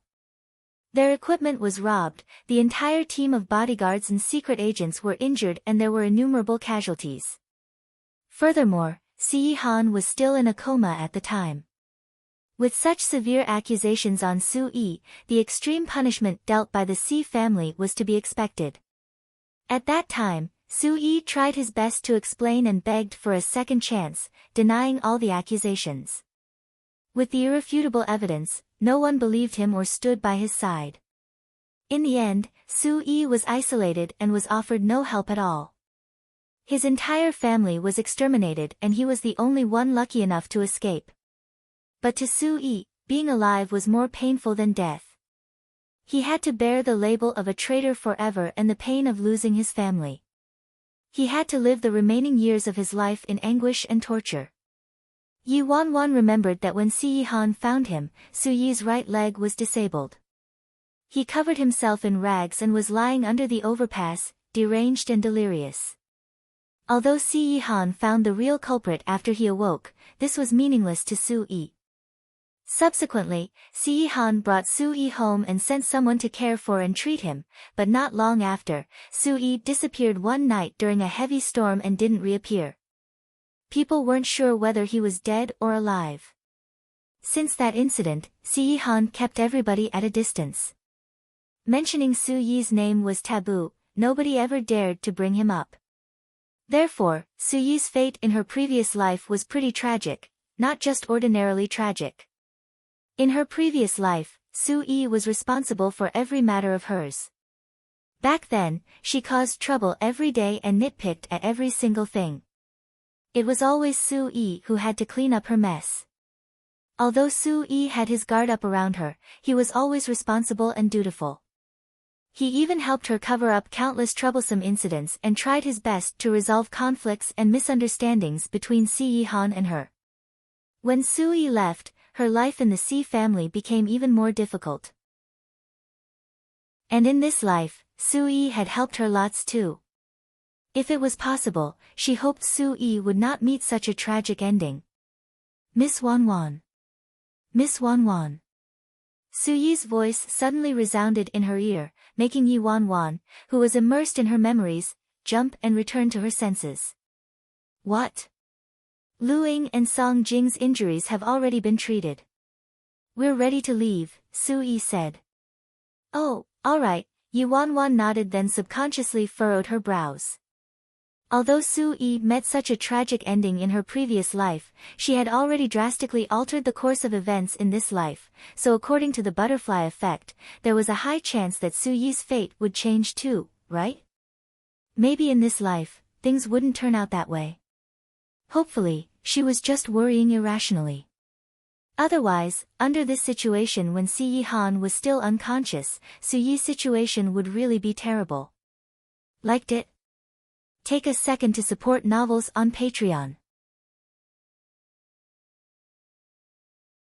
Si family's old residence. The old madam was having an urgent meeting with Qin Ruoshi, the senior managers of the company and a group of family elders to discuss a rescue plan when they heard a pair of urgent footsteps coming towards the door. Following that, the door of the study was pushed open and the servant was extremely emotional as he panted, Old madam, back. Ninth master and the others are back. The old madam went blank for a moment, then her face filled with joy. What did you say? Little Ninth is back. Qin Ruoshi instantly stood up as well. Where are they now? They're already at the door. The old madam struggled to get up. Quick! Quick, bring me over. The housekeeper immediately helped the old madam up and together they walked briskly towards the main gate. Before, when the old madam heard the bad news, she couldn't even stand properly, but now she was able to run like she was flying, eager to see her grandson immediately. Indeed, there were a few cars parked at the gate. Su-yi, Lu-ying, and the others came out of the car, one after another. After them, Si-han was slowly and carefully carried out of the car by a few men. Yi Wanwan got out of the car and followed closely. Seeing Si-han being carried out of the car, the old madam's excitement turned to panic. Little Ninth is injured. Su-yi quickly placated her. Ninth Master's not injured, old madam, don't worry. It's just that he overexerted himself, so he fainted. I will need old madam's help to call Dr. Sun over as soon as possible to take a look at Ninth Master. The old madam had numerous questions on her mind, but at this moment, all her attention was trained on her grandson. She swiftly got the old housekeeper to call Sun Bai Chao and allowed everyone to carefully carry Si-han inside. In just a brief moment, Si-han was surrounded by the old madam, Qin Ruoshi, a group of elders and servants. Yi Wanwan was squeezed out of the group and could only follow far behind them. In the bedroom, after confirming that her grandson was unconscious due to overexertion and hadn't sustained any injuries, the old madam's heart finally calmed down a little. But seeing her grandson's pale and weak complexion and his extreme fatigue that made him unconscious, her eyes turned red as she trembled and held on to her grandson's fingers tightly. After she collected herself, the old madam turned to Su-yi and the others with a serious expression. What happened exactly? How were you able to escape? Su-yi immediately recounted what happened to the old madam. Everyone present weighed each word as he spoke. On the third day when we were en route to Country B and were getting ready to continue on our journey, Ninth Master's body couldn't take it any longer and he fainted all of a sudden.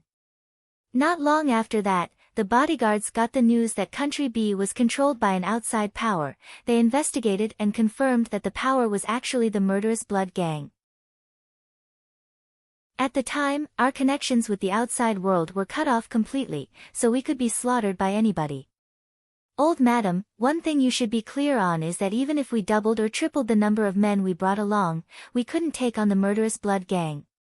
In a situation like this, I could only allocate a small team to escort Miss Wanwan to safety. The other party's target was obviously the C family, so they wouldn't care if an unimportant person was missing. Worried that the old madam would blame Su-yi, 11 chimed in, under those circumstances, we wouldn't be able to change the outcome even if we stayed, so Special Assistant Su-yi got us to protect Miss Wanwan and leave. The old madam could not blame Su-yi for the way he handled the situation. Su-yi knows Little Ninth best. If Little Ninth was awake then, he would definitely have done the same. Even though this was what the old madam said, she still frowned slightly, a tinge of disappointment in her eyes. Liked it? Take a second to support novels on Patreon. After listening to the reports of Su-yi and the others, all the elders from the C Corporation turned solemn. How many people are eyeing this position of the mistress of the household? Initially, when Si-han didn't have a woman by his side, everyone lived together in harmony. Who knew that Si-han would bring a stranger into the old residence to meet the old madam all of a sudden, breaking the superficial peace they had? As they were intimidated by Si-han's power, everyone remained silent about this, but it didn't mean they didn't have any opinions. This kind of discontentment would only gradually intensify over time. One of the elders sitting on the sofa with a purple teapot in his hand said languidly, "That lady is an outsider, after all, she really didn't have to be dragged into the C family's disputes."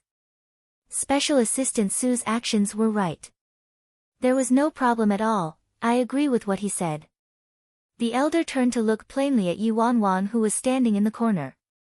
Since this is the case, now our family has to have internal discussions with classified information, so I request for this lady to be excused. Yi Wanwan discreetly glanced at the person speaking.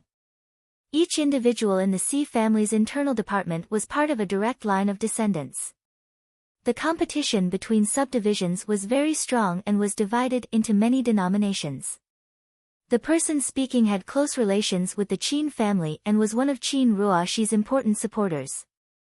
In the beginning, the woman with the highest potential to be the mistress of the household was Qin Ruoxi. In order to butter up the Qin family, these people invested in many bargaining chips, had entangled relationships and inextricably linked interests with the C family. Now that this outsider had suddenly taken up this position, how could they sit back and do nothing? Furthermore, these people were very good at reading body language. Once they saw that the old madam was slightly unsatisfied with her, they grabbed hold of this perfect opportunity to get rid of her. With just a few words, she was publicly denied her rightful place. As expected, although the old madam frowned, she didn't say anything. No big deal. Yi Wanwan had been fearful and on edge these past few days, so she couldn't wait to get some rest. Who cared about the lengthy talks of these people here? But Yi Wanwan glanced at Su Yi. In her previous life, the real traitor tried to cover up for himself, so the moment Si Yi Han and the others returned, they immediately made a move on Su Yi and accused him of being the spy, making him a scapegoat. She had a feeling that even though she changed the course of events by interfering, the C family still had to thoroughly investigate to find the main culprit for this incident. After the plans of the mastermind failed, there was a high chance they would find someone to take the fall for their crimes. So, what happened next could very well be the same as in her previous life. Seeing that Yi Wanwan was still standing there unmoving with a brazen expression, the elder's eyes turned icy. "Excuse me, miss, do you have something to say? If not, please leave." At this moment, Qin Ruoxi came to Yi Wanwan's rescue. "Uncle Feng, Miss Yi is Ajio's girlfriend and also the future mistress of the household. She's not considered an outsider." The moment Qin Ruoxi said that, a piercing sneer came from the door. "TSK, mistress of the household? What a joke. How is she even qualified?" The elders turned to the girl. "Qin Yu, why are you here?" "Dad, I'm here to accompany Grandma. Just now, I heard you all saying that ninth brother was in danger, yet this shameless woman abandoned him and the others and ran away by herself." Feng Qin Yu said indignantly. "Liked it? Take a second to support novels on Patreon." When Su Yi heard this, he furrowed his brows. Without any regard for his manners anymore, he interrupted Feng Qin Yu and explained, "Miss Feng, I haven't finished what I was saying just now. It's not what you think." Before Su Yi could finish, Feng Qin Yu berated him sharply. "Who on earth are you?" "I'm speaking to my father." "Who are you to interrupt? You couldn't even protect your master. What's the point of having a useless piece of garbage like you in the C family?" Su Yi's face turned red from the scolding and his fists were clenched tightly. Even 11, who was about to speak, felt awkward. Feng Qin Yu looked condescendingly at Yi Wanwan with contempt in her eyes. Since she's the one ninth brother chose to be the mistress of the household, she should have stuck with the team in a situation like this. Even if they were faced with death, she shouldn't be the only one getting out alive. This cowardly woman who neglected ninth brother and the others, caring only for her own life, how could she take up the position of being the mistress of the household? According to the C family's rules, deserting your family is enough reason to be thrashed to death by rods and fed to the dogs. Simply chasing Yi Wanwan away would be too lenient a punishment for her. The other elders felt completely apathetic when they looked at Yi Wanwan and all agreed. Qin Yu's right. Elder Feng merely asked her to leave, that's already saving face for her. No matter what her status was before, from the moment she abandoned the family, she no longer has anything to do with the C family anymore. Since she thinks she isn't an outsider and insists on keeping this title, let's fulfill her wishes and treat her according to the family rules. Seeing as Yi Wanwan hadn't spoken a word, Feng Qin Yu slowly made her way towards her and scoffed lightly, "Tisk, why haven't you spoken once we mentioned the family rules, huh? Don't you want the title of mistress of the household? You don't want it anymore now?" Let me warn you, I've seen plenty of women like you, people who would go through dirty means for the sake of money and power. You still dream of becoming the mistress of the household? I find you abhorrent even as a play-tui for ninth brother. Watching this socialite suddenly launching an attack on her, Yi Wanwan looked at her with complete indifference as all the memories from the past surfaced. Feng Qinyu, we meet again. The expression in Yi Wanwan's eyes changed very quickly. First, she gave Su Yi and 11 a meaningful glance to hold their horses. After that, she looked casually at Feng Qinyu. Miss Feng, may I ask you a question? Feng Qinyu looked at her calmly. Sure, go ahead. I want to see what kind of tricks she has up her sleeves at a moment like this. According to what Miss Feng said just now, you already acknowledged my status as the future mistress of the household, right? Yi Wanwan asked. Feng Qinyu crossed her arms with a face of mockery and disdain. Ninth brother and grandma already acknowledged it, so how could I not? This dumb woman, she's still hoarding this status at this point. When Yi Wanwan heard that, she nodded and turned to Su Yi. Housekeeper Su, are there any rules in the family on how to punish someone who offends his or her superiors and is disrespectful towards the mistress of the household? Su Yi replied instinctively, according to the family rules, one who is disrespectful to the mistress of the household should be severely punished. The moment Su Yi's words landed, a loud slap resounded. Yi Wanwan gave Feng Qinyu a tight slap right in front of everyone's dumbstruck gazes. Feng Qinyu was in a complete daze. She stood there holding her face blankly and the others were tongue-tied and stunned. Even the old madam who had been observing indifferently at the side gave a look of surprise. Under everyone's shocked gazes, Yi Wanwan slowly retracted her hand and said very casually and calmly, no need for severe punishment, let this slap be a lesson for Miss Feng. Liked it? Take a second to support novels on Patreon. You hit me, you actually dared to hit me. Just a lowly and vile play-tui like you actually dared to act with the power of the mistress of the household and dared to teach me a lesson? Feng Qinyu was so mad that her face turned the color of a pig's liver. She raised her hand and was about to slap Yi Wanwan brutally. Bitch! The next second, Su Yi and 11 took a step forward at the same time like two boulders, blocking off access to Yi Wanwan. 11, Miss Feng. You can't be disrespectful towards Miss Wanwan. Su Yi, Miss Feng, please be mindful of your words and actions. Feng Qinyu glared at the two of them in a fiery rage. Great, really great, two truly loyal and devoted dogs. Are you guys completely smitten by this vixen that you've forgotten who your master is? Both of you are actually shielding a cowardly and ungrateful slut. A murderous intention in 11's eyes flashed as he spoke without a trace of warmth. Miss Feng, Miss Wanwan certainly did not choose to die with us, but she saved all of our lives. Feng Qinyu was stunned before she let out a laugh. Saved everyone's lives?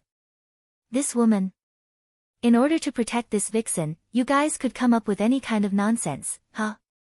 How dare you speak without thinking in front of Grandma, in front of all of us? Qinyu, keep quiet. The old madam shot a stern look at Feng Qinyu, then turned to 11 and asked, what you just said now, was that the truth? Faced with the old madam's and all the elders' questioning gazes, 11's expression was unperturbed as he said, I would never dare to lie. If it wasn't for Miss Wanwan, I'm afraid we would all be corpses now, including Master. Miss Wanwan was quick-witted, her courage and insight were even more admirable. She was simply pretending to leave with us at that time, but after that, she came up with the idea of disguising us as another power that the murderous blood gang was extremely fearful of. She went forward and scared off every single one of them so we could escape. Miss Feng went overboard by insulting and speaking so rudely to Miss Wanwan just now. Although this retelling of events was very short, only people like them who had personally experienced it could understand how dangerous it was. If they were just a little more careless, they would have no hope of surviving. Su Yi, who was next to him, continued, at that point, our people were already up against the murderous blood gang, and Lu Ying and Song Jing were severely injured. It was Miss Wanwan who led Dark Team 1 to us in time. In the beginning, we all misunderstood Miss Wanwan as well. We only found out the truth when we were safely out of harm's way and 11 and the others revealed their faces. After 11 and Sui finished speaking, the entire room entered a weird silence. Everyone returned their senses after a long time. The elders present turned to look at each other, surprised. Are you sure? It was that brat who saved all of you in the end? How could it be? I thought a powerful force came to help. The old madam turned to the only person who hadn't spoken, Lu Ying. She asked him solemnly, Lu Ying, were Sui and 11 telling the truth? Lu Ying pursed his lips. Although there were many things he wasn't happy with Yi Wanwan about, he couldn't possibly lie to this kind of question. So in the end, he lowered his head and answered truthfully, yes, it's true, old madam. Indeed, Miss Wanwan's plan saved us all. Hearing what Lu Ying said, Qin Ruoshi's eyes shifted subtly. How is that possible? At this moment, Feng Qinyu had a complete change in expression. It was actually this witch, who only knows how to show off her charm, who saved Ninth Brother and the others. Liked it? Take a second to support novels on Patreon. Feng Qinyu gritted her teeth as she murmured resentfully, how is she that quick-witted and resourceful? She probably played some small tricks. Anyone would know how to do that. Hearing what Feng Qinyu said, 11's eyes were filled with ridicule. Simply played some small tricks. All these high and mighty ladies kept in boudoirs are truly naive to the point that they're stupid. Now, the way the old madam looked at Yi Wanwan was much warmer than before. She also looked at her in a new light for the slap she gave Feng Qinyu with the authority of the mistress of the household. Wanwan, you're only little 9th's girlfriend after all and haven't married into our family yet, so the C family doesn't have the right to demand anything from you. However, you stayed back with little Ninth and even thought of a plan to save everyone. This makes Grandma really glad. Originally, after they returned this time, Yi Wanwan found that the old madam's attitude towards her had turned colder. She didn't have to think much to know that someone had definitely said something to Grandma. But Yi Wanwan didn't mind this at all. Even if it was the case, it didn't matter much. After all, she met Grandma with all that honor and glory in her past life and Grandma still accepted her. As long as she didn't cause trouble like she did in her past life or break the old madam's taboos, her so-called dark history would not cause any real damage for her. Yi Wanwan revealed a hint of shyness as she replied obediently, Grandma, I didn't do much. I just moved my lips. It was all thanks to everyone working together and helping out that we solved this crisis. Seeing as Yi Wanwan didn't openly take credit, the old madam nodded. All right. You don't have to be humble. You did very well this time, Grandma will remember this. Now, all the elders finally had nothing to say. One of them who had a white beard and seemed to be the oldest in the family clan glanced at Yi Wanwan coldly then said indifferently, since this is the case, this problem ends here then. What's important right now is that we find out who the mastermind is behind all this. The C family doesn't have any ties, much less any feud, with such a notorious organization like the Murderous Blood Gang, so why would they target the C family? Those outlaws were definitely hired by someone. An elder in a green shirt sitting in the corner scowled and echoed, that's right, they actually dared to act against the master of the C family.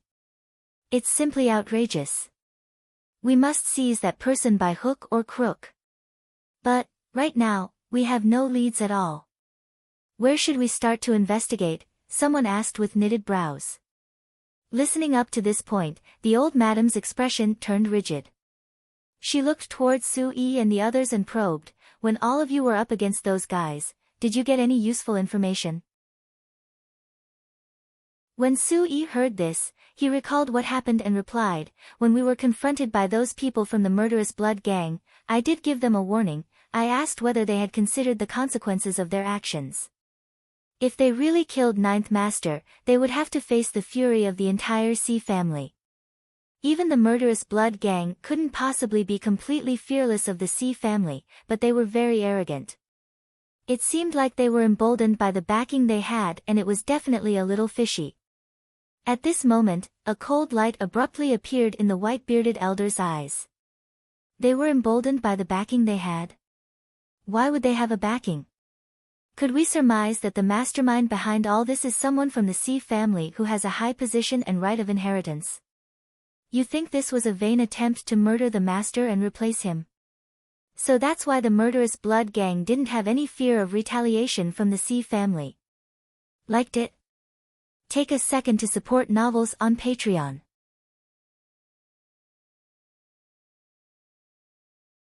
A vain attempt to assassinate the master to replace him. This isn't just an ordinary offense. The white-bearded elder's words resonated throughout the entire room. Everyone kept silent in fear. The white-bearded elder was Si Yi-han's grandfather's second younger brother, Si Ming-rong. In other words, he was Si Yi-han's second great-uncle. He held the highest position and prestige in the clan. Even the old madam would discuss many issues with him and listen to his opinions. In the family, he was equivalent to a law enforcer and had been faithful and true towards the Si family all these years. He did his best to support the master of the household and was never afraid of offending anyone. The moment Si Ming-rong said those words, almost everyone turned towards the elder dressed in a western suit, sitting in the corner and sipping his tea leisurely. The elder in a western suit seemed to be around 60 years old. Seeing that everyone was staring at him, his face turned slightly dark. Cough, Uncle Rong, how could you put it that way? This person was Si Yi-han's father's cousin, Si Huai-liang, third great-uncle's son. Previously, when Si Yi-han's father, Si Huai-zhang, passed away, Si Yi-han and a few of the uncles fought like demons. Until Si Yi-han seized the position of head of the Si family many years later, those people kept eyeing that seat. Especially Si Huai-liang. He loved pulling strings and forming cliques. He caused a scene several times when he was drunk, displaying his dissatisfaction towards Si Yi-han and criticizing him for usurping the position when he was just a newbie. He even threatened to find someone to kill him. Hence, it was no wonder that everyone's first instinct was to blame him. The white-bearded elder swept a stern gaze at Si Huai-liang. It was just a guess. Why are you so paranoid? Unless you're the one who sent those people. Si Huai-liang immediately became agitated. Uncle Rong. You can't speak your mind like that. I think it's a little hurtful that we get suspicious of our own family members just by relying on these people's words without any evidence. Don't you all agree? When the others heard that, they also spoke up one after another. Uncle Rong's suspicions aren't without reason, but this is such a serious accusation. Of course, we need to investigate thoroughly and find substantial proof. That's right, the master of our family is now seriously ill and in a coma. We're without a leader, we can't have disorder amongst our own people. The white-bearded elder exclaimed harshly, of course we'll investigate. And we must start from our own people. As long as none of you have done anything wrong, what disorder will there be?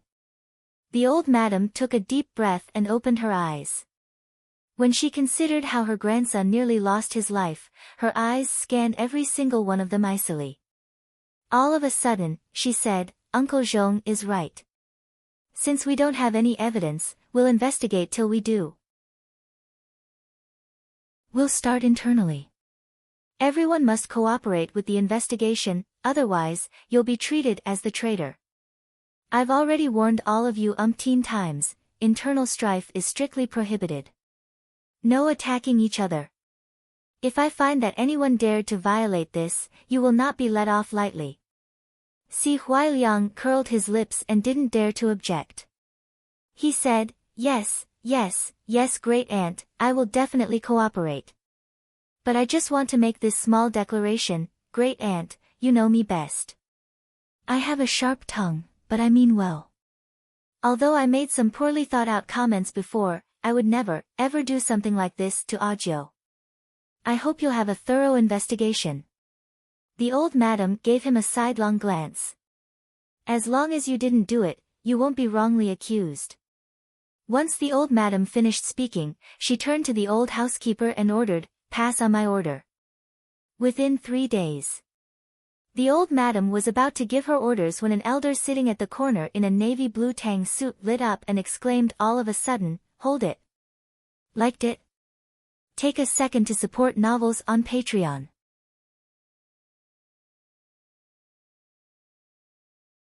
Everyone turned in unison towards the elder who interrupted the old madam.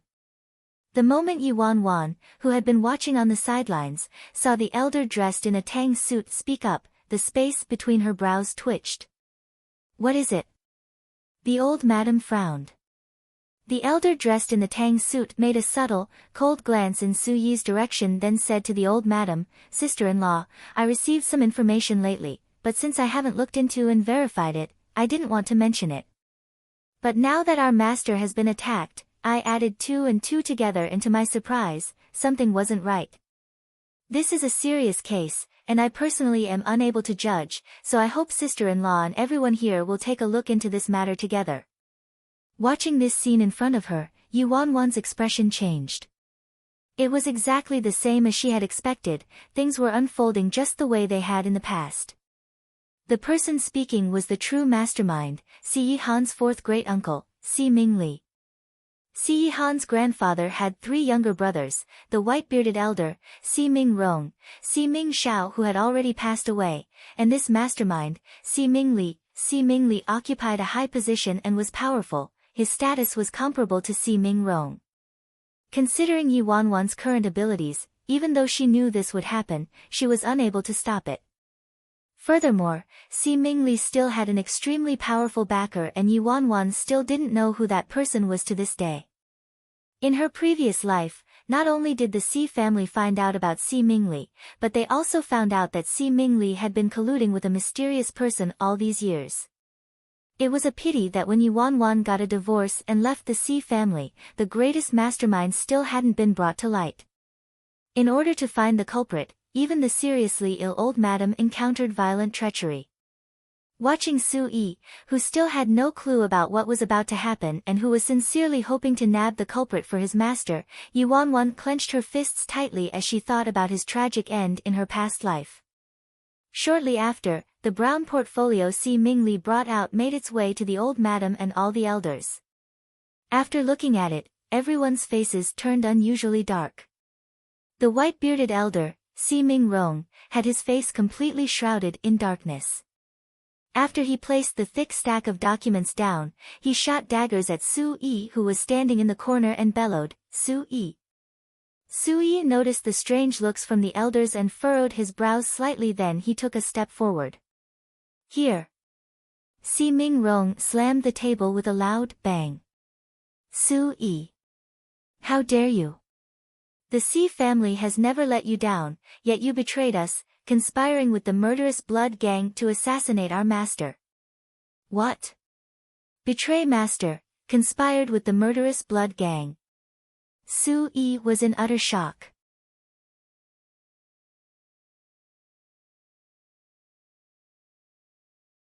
Si Mingli was very sure that this evidence alone was enough to condemn Su Yi. As long as Su Yi dragged things out and the truth came to light, they would be off the hook. Su Yi had been the most trusted person at Si Yihan's side. There were many things Si Yihan entrusted to him to deal with. If it wasn't for Su Yi sharing Si Yihan's burden all these years, Si Yihan's health would have been much worse.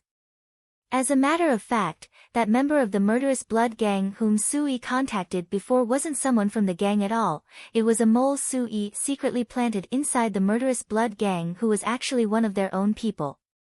But before they could get any useful information, that person died in an accident during one of their missions. Who knew that the real mastermind would collect all the evidence of Su Yi contacting that mole, use him as a scapegoat, and accuse him of colluding with someone from the murderous blood gang? Now that the mole was dead, he couldn't possibly testify for Su Yi. Due to those people who brought out this incident at such a sensitive time, Su Yi would never be able to explain himself even if he had 10 mouths. As expected, after seeing all the evidence, Su Yi's expression changed. These are Si Mingrong glared at him. You dare to say all this isn't real? You didn't secretly contact that person? I already checked all the evidence over and over, they definitely weren't fabricated, Si Mingli said confidently. Su Yi's forehead was dripping with cold sweat. He felt as if he was wrapped in a giant net. Su Yi forced himself to maintain his composure before speaking up. All this evidence is real, I did contact this person before, but I only contacted him because he was a mole I planted in the murderous blood gang. He's one of us, and the reason why I was in contact with him was to gather intelligence. Si Mingli sneered. TSK, a mole? One of our own. Then where's the intel you gathered, huh? Why didn't you receive any news about our master's attempted assassination this time? Su Yi immediately responded, that mole died a month ago. Si Mingli nodded in understanding. So you're saying we can only rely on your words since the dead can't testify, right? Su Yi replied anxiously, Aye. But everything I said was the truth. Si Mingli let out a low chuckle. I see. Then let me ask you, this project was kept completely under wraps. Aside from our internal people, outsiders all thought the master went for an ordinary business trip, so this time, why did the murderous blood gang choose this precise moment to act? The murderous blood gang was able to seal off the entire country B, meaning they had been preparing this for at least a month. This means they already found out about the master's plans a month ago, yet coincidentally, the last time you contacted that person from the murderous blood gang was also a month ago. The project this time was indeed kept under wraps, but it took 3 entire years to prepare for it and it went through several hands. There were many opportunities for something to go wrong. Then let me ask you again, when the master was surrounded by the murderous blood gang, our men split in 3 directions to escape, so how was the murderous blood gang able to locate our master instantly? At that time, Country B was completely under the control of the murderous blood gang, so splitting our men in 3 directions was our last resort. Regardless of the number of splits we had, our actions were all under the nose of the murderous blood gang. The reason why they didn't kill us immediately was simply because they were toying with us like a game of cat and mouse. Si Mingli scoffed. Fantastic, fantastic. What a perfect excuse. You contacted a member of the murderous blood gang because he was a mole and you couldn't get the person to testify because he's dead. You said the leaking of the itinerary had nothing to do with you and the reason why the escape route was in their hands was because the murderous blood gang had arms and eyes all over the country. Special Assistant Sue's really scheming, what good moves. No wonder he was able to deceive the master, old madam and all of us all these years. Liked it? Take a second to support novels on Patreon.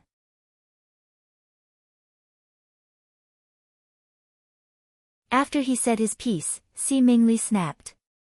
He raised the teacup next to him and tossed it at Su Yi. An ear-piercing clang resounded. The teacup fell to the ground and broke into pieces. Su Yi's forehead was bleeding non-stop.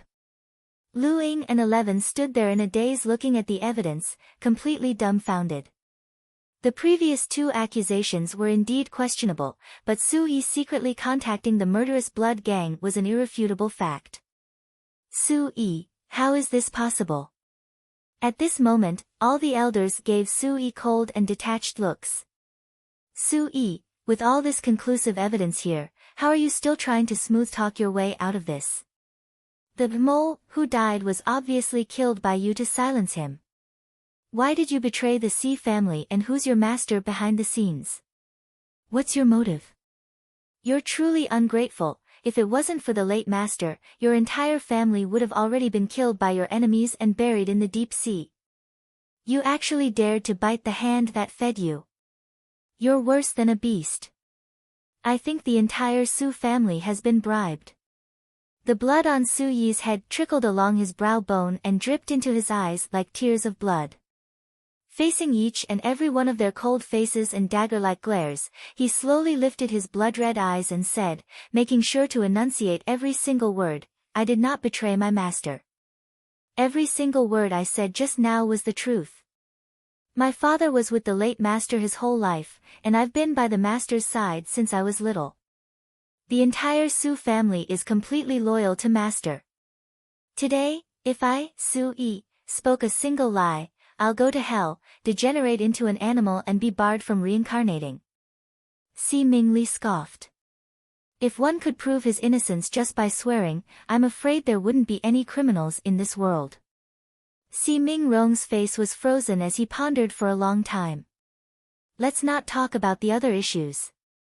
This evidence is indeed irrefutable. Do you have anything to prove that this person you contacted in secret was a mole like you mentioned? Only the mole himself can prove my innocence, and now that the mole's dead, there's nothing I can do. Seems like our investigation ends here. Si Mingli turned to the old madam. Sister-in-law, things are very clear now, so please deal out a punishment for this traitor. The old madam, who had kept silent all this time, looked unusually somber and had been sizing Su Yi up several times. The corners of Si Mingli's lip curved upwards, revealing a bone-chilling smile. This time, Su Yi was doomed for sure. Not just Su Yi alone, but the entire Su family would be dragged into this. Old madam. At this moment, an elderly man in his 60s dressed in black pushed the door open and entered. He looked anxiously towards the silent old madam. Hearing this, everyone's eyes turned to focus on that man. This elderly man's name was Su Changkuan. He was Su Yi's father and had fought for the Si family for 30 full years. Today, he was also one of the oldest in the Si family. My son, Su Yi, would never do something devoid of conscience like colluding with the enemy. I hope old madam will stand for justice. Su Changkuan's body trembled slightly. As one of the oldest in the Si family, he knew that if Su Yi was proven guilty, there was no doubt he would die.